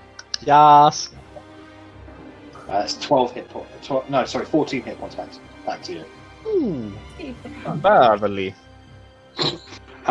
Unity has his go back, so he is going to make 2 attacks against no, he's going to try calm emotions actually. So the water elemental needs to make a charisma saving throw at -1. Hopefully it can just become snow and go away. No, with that, a pleasant emanating wave washes over from Unity. And it goes over the water elemental, and you can see its form, where it was violent and destructive before, now becomes more of a serene standing. Bellatrix, you are ejected from its insiders, and it no longer shares space with you. Plop!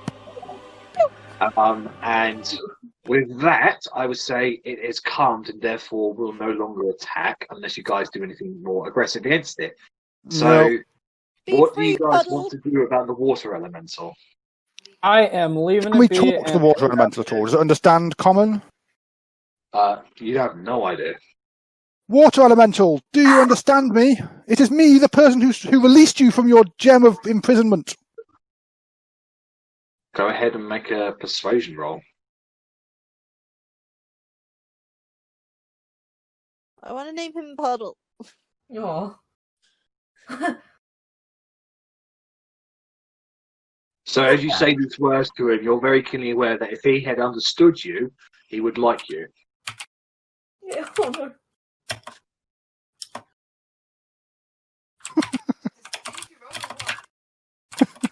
Can't believe you made me roll and then I succeed. You're like, meh. No, with that roll, you'll know that he doesn't understand you. Okay. So it just saves you saves other people trying to more rolls, essentially. This is fair. I mean, I want to make it go towards Edgar's forces and just go and see them. It's its own thing now. It's going to do whatever it wants, and so if we just people left to Edgar's forces, so yeah, I reckon we all fuck off. Does the I'm going to check to see what I'm just going to check the actual item itself. See what it does. Gem. Are we stepping out of combat now? Yes, we're out of combat. I just wanted to see if that great sword that the guy had before he transformed is still in one piece. The great sword is still in one piece, yes. I pick it up and whack it in Otti's bag of holding. Okay. Conjure elemental.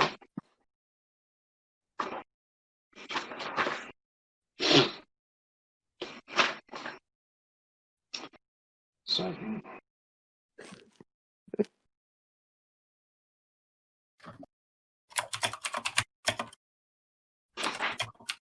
Here we go.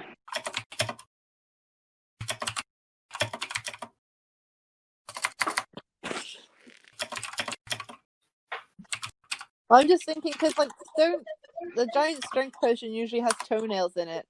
Let's get those giant feet. Okay, so obviously the giant was my next turn. It's going to go off and do its own thing for about an hour before it disappears on its before the magic runs out. So enjoy your hour before death. It's going to flutter away. Well, surely So he'll just water plane. Yeah, you just go back to wherever you came from. So you all take another moment to catch your breath. Steve and Unity are looking real hurt. I mean, they are healing themselves. Talion comes up to Unity and immediately starts stroking the side of his head and just goes, "Are you all right, my friend? Are you hurt?" And Unity just goes, "It's all right. I just need to rest a little. That was very intense. I've never been in a fight like that before." To be honest, we haven't been awake for like even half an hour yet. We literally woke up less than like half an hour ago. Get breakfast. Second breakfast. Talion looks at all of you, and you can sense that there is a sense of honesty coming from the eyes. And he says, "Thank you for protecting Unity. I really appreciate it."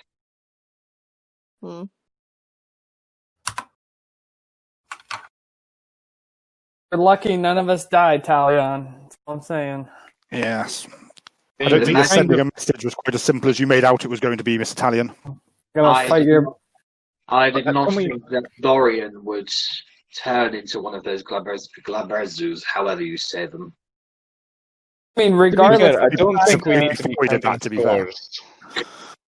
Okay, so yes, so I shan't bother berating him, but can I inspect the dragon and investigate what I can harvest? The giant, and see what I can harvest from him. I also want to see, is there any way that I could see by inspecting it what it was that made him different and mutated, sort of thing? Yeah, go ahead and make this should just be a straight up intelligence check. Oh god, I'm not very good at that. Can I help him? Yeah, if you want. Yeah. So you can roll at advantage. You'll need it. Yeah. It's very difficult to say. It's not your area of expertise, Rennas. It looks half magical, half actual physical modification. Okie doke. Can I then investigate whether I can rip his toenails out? I mean, you can just try if you want. Well, I'm just thinking the hill giant strength had giant toenails in it, so. Yeah, it would be a valuable component for such a potion. I try and rip his toenails out. Go ahead and make a survival check. I'll use my dagger to help me. Again, I'm helping throughout all this. I'm like... Yeah, so you roll at advantage. I'll actually change it to advantage. Unless someone with actual survival skills. Oh, I've got a +2 actually. It's not terrible. I do. Not there. I have advantage as well. Okay, so I would say out of the 10 toenails that there are, you can retrieve 5 of them. The rest of them have been destroyed. Okay, look, and I stick 5 million toenails in Otti's bag. Do you have to? Can you not hold them? I don't want to touch them. Why are you doing this to me? So, Otti, go ahead and put 5 mutated hill giant toenails in your inventory. Oh, mutated. Do you reckon that'll make this potion stronger or worse? You have no idea. I'm gonna say, like, should we get some other bits just in case Wade could do something with them? Alright, so do you guys do you want to loot or do you want to harvest? I want to harvest from the demon. I reckon just harvesting. I want to see what the fucking tiefling has. So, just to help me out, if you want to loot, just put loot in the chat. If you want to harvest, put harvest in the chat.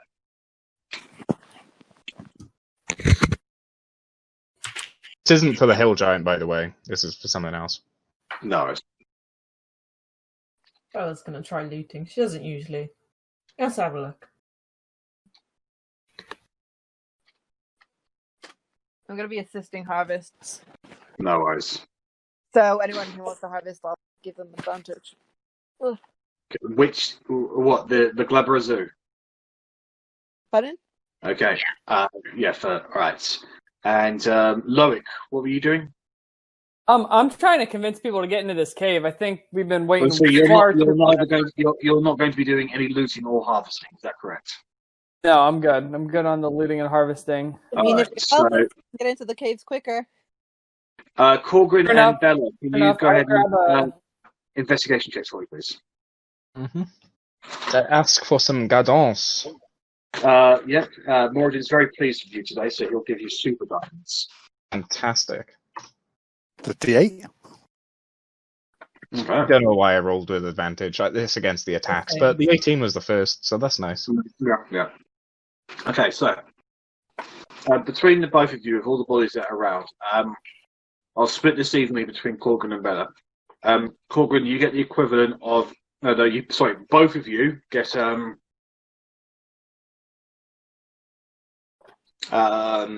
48 copper pieces, 102 silver pieces each, and 13 gold pieces each. Specifically, I wanted to rummage through. That was like the combined of all of them, but the split between both of you, that's what you get. Yeah. Did I find anything interesting on Aelfgar? Because that was specifically who I wanted to. So you actually get a spell book that survived from him. Of course. Right, put it in the chat. Okay. I'll get the spell book and we can have a rummage around with that later. We learn. I mean, I'll just look at it as you read through it, but a spell book with spells.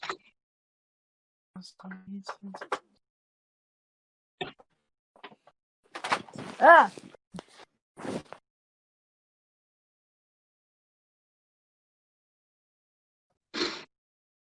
Don't mind the slots as well as how many times you could use them. Mm-hmm. Fair enough. Yeah, so that's what that particular spell book holds. Oof. And with that investigation, as you go through all the bodies,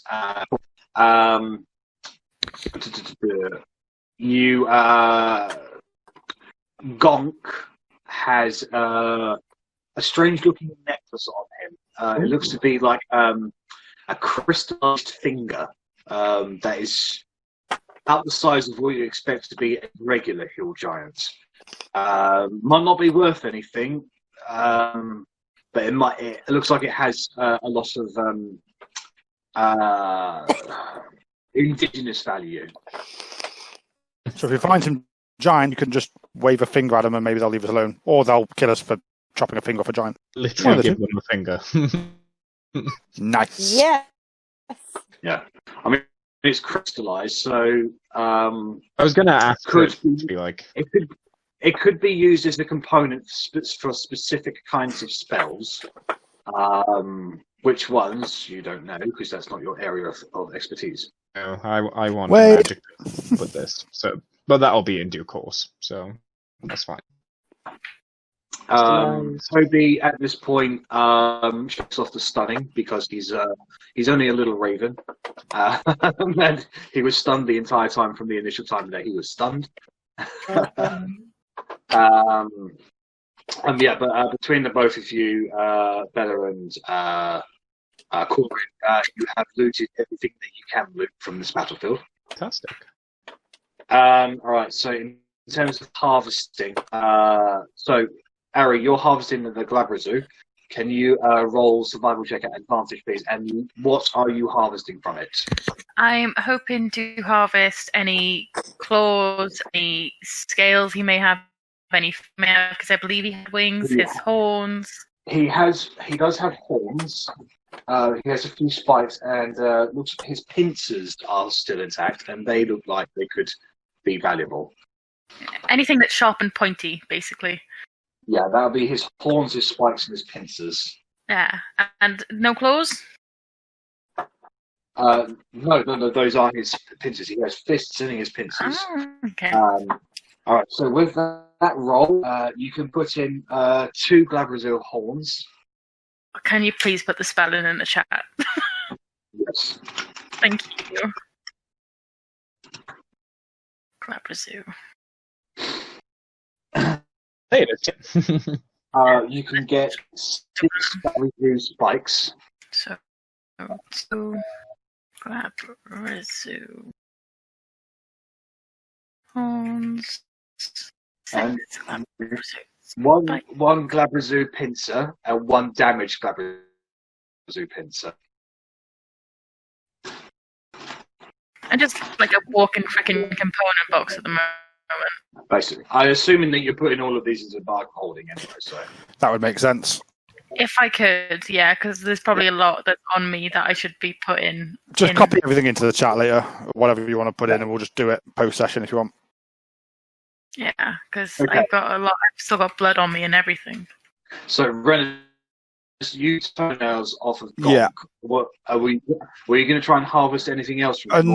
Where else? I didn't know what else to get from Gonk, so I was going to come over to the bark and try and harvest its talons and its poison glands. Okay, great.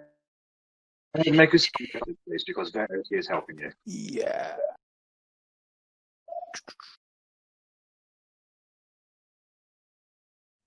I didn't get what was Otti going to be doing any looting or harvesting? No, Otti is just. Rennas be dealing with the poison that's acceptable to it. Well, it's too late now. As I stick my knife in and cover it up. I still had myself view, and I was like, "Fuck." So Rennas, with that roll, you can mark down that you have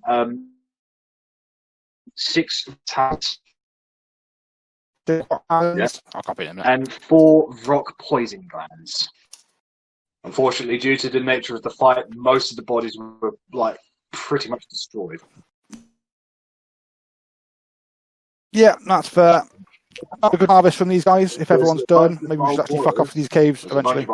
There's a what? There's a bunch of Balgoras. There is a bunch of Balgoras. Do we want to harvest the Balgoras quickly? We can do. Do you want me to do it with advantage from you? I think we get advantage anyway, though. Yeah, I'll help someone else do it. I mean, what can we salvage from Balgoras? Balgoras.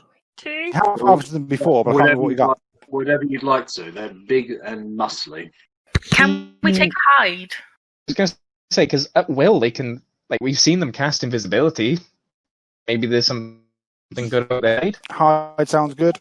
Yeah, so you want to harvest the Balgora hide? Yeah. I was just thinking warmth. Well, you know, like the monkey's paw. We can get from that. So if you just want to harvest the hide, go ahead and make a survival check at advantage, please. Go, Arri. Go gadget pocket knife. Okay, no worries, Loic. Okay, so with that roll, you can get one Bulgura hide and 2 damaged Bulgura hides. I'll wear a damaged one because I can imagine I can put that one down and have it halfling sized. It's the hide is like 3 times the size of you, so Yeah, so damaged one, I can use the best bit of it to wear.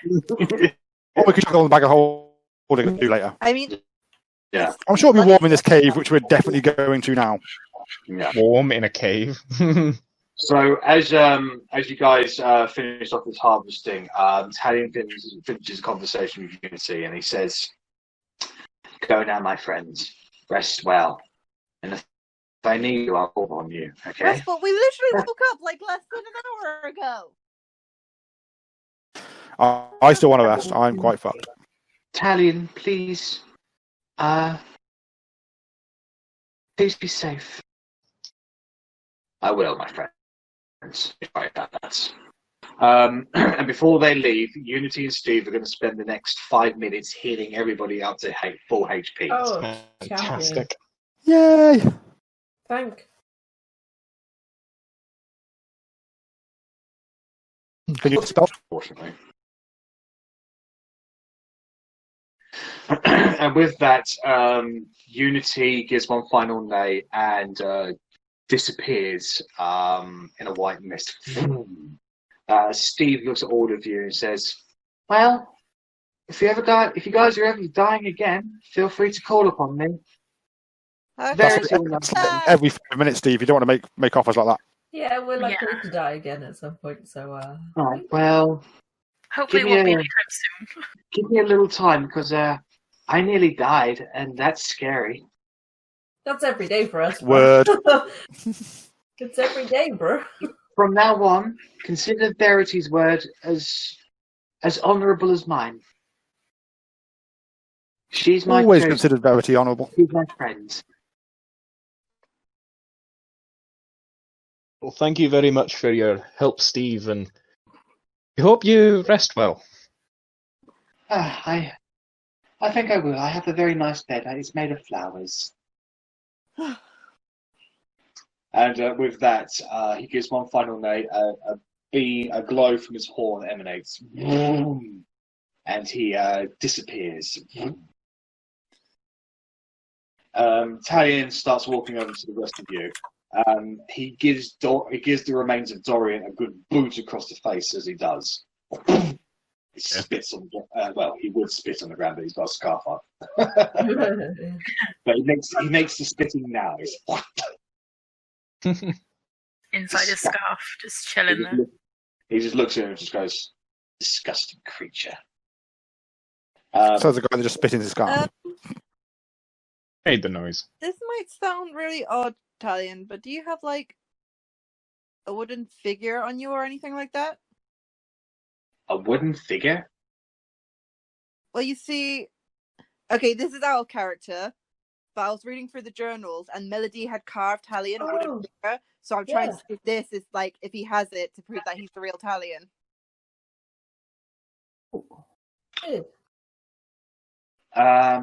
I do not, but there are certain spells that force people to tell the truth. I'm happy to submit myself to one of those.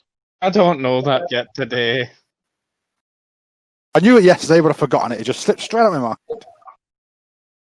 No, I think I'm good for now. If there's anything else I can do to prove myself, Trust then Italian. I mean, I trust you, but I won't be taking combat advice from you anytime soon. Yeah. I'm just a man with a bow. A guy. But you've made a I had to statement take today. this encounter as an example of what we were trying to explain earlier, where we can't just run into fights. Can I ask, how much is it snowing? Is it like a proper blizzard going on right now, or is it stopped around here? Now that the unicorns have disappeared, the snow is snowstorms now reeling back inwards. So don't put inviting fuck Edgar in the snow then. That's not going to do anything because it's going to fill in by the time we get to. Oh well. And plus, we give away our positions like as all the dead bodies. I suppose. Carve into the bodies. As the snow approaches, arrange the bodies. Sorry, Are there sorry, abilities to make it spell fucker? Rich, sorry, mate. As the blizzard gets closer to you, Talion looks out into the mist where he came from. He says, "I mean, if you want any more proof, there's plenty of bodies I left back there. That was only half the force. I took down the rest of them." Impressive. No, thank you. We're good. Will you be joining us, going through the caves? Only if you want me to.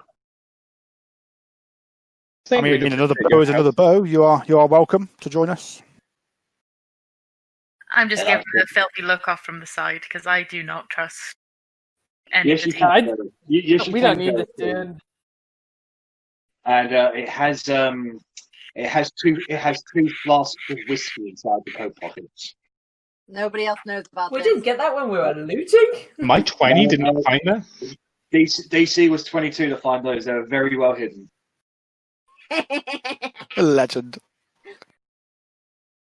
So Talion looks at all of you and he says, "Right, well then, onwards into the ice caves." And you all make your way in there. Chance of a rest? I'm sure there's somewhere we can rest within.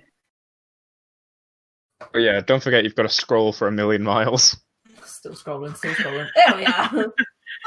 Found me. I went too far. So as you wander inside the cave, Loic, this is a familiar sight to you. You've seen this. You've been down this path before. Breathe in the fresh air of the capital. Yeah. Warm, cold air. So, as far as you're aware, just so you're aware of the directions, for you, Loic, you turn left and then you just keep on going straight. Easy enough. And I'm sure that path will be open and unblocked and unguarded, and we can just follow that path immediately. I'm going to be keeping an eye on the floor for any In sort of an trap. ideal world. So, inside this cave, it's strangely actually warmer than it was out there. The ice around you is more the sticky kind of ice instead of the slippery kinds. However, in terms of combat, it will be considered difficult terrain. Makes sense. Take my torch. I don't really have any reason to be stealthy, so I can kind of lead this party through the cave. Obviously, I think next session. Is this still classed as Arctic terrain? Yes, it is. Awesome stuff. Yeah. So if that is the case, to be honest, you wouldn't be affected by the difficult terrain because you have Arri, the ranger, with you. Thank you, Arri the ranger.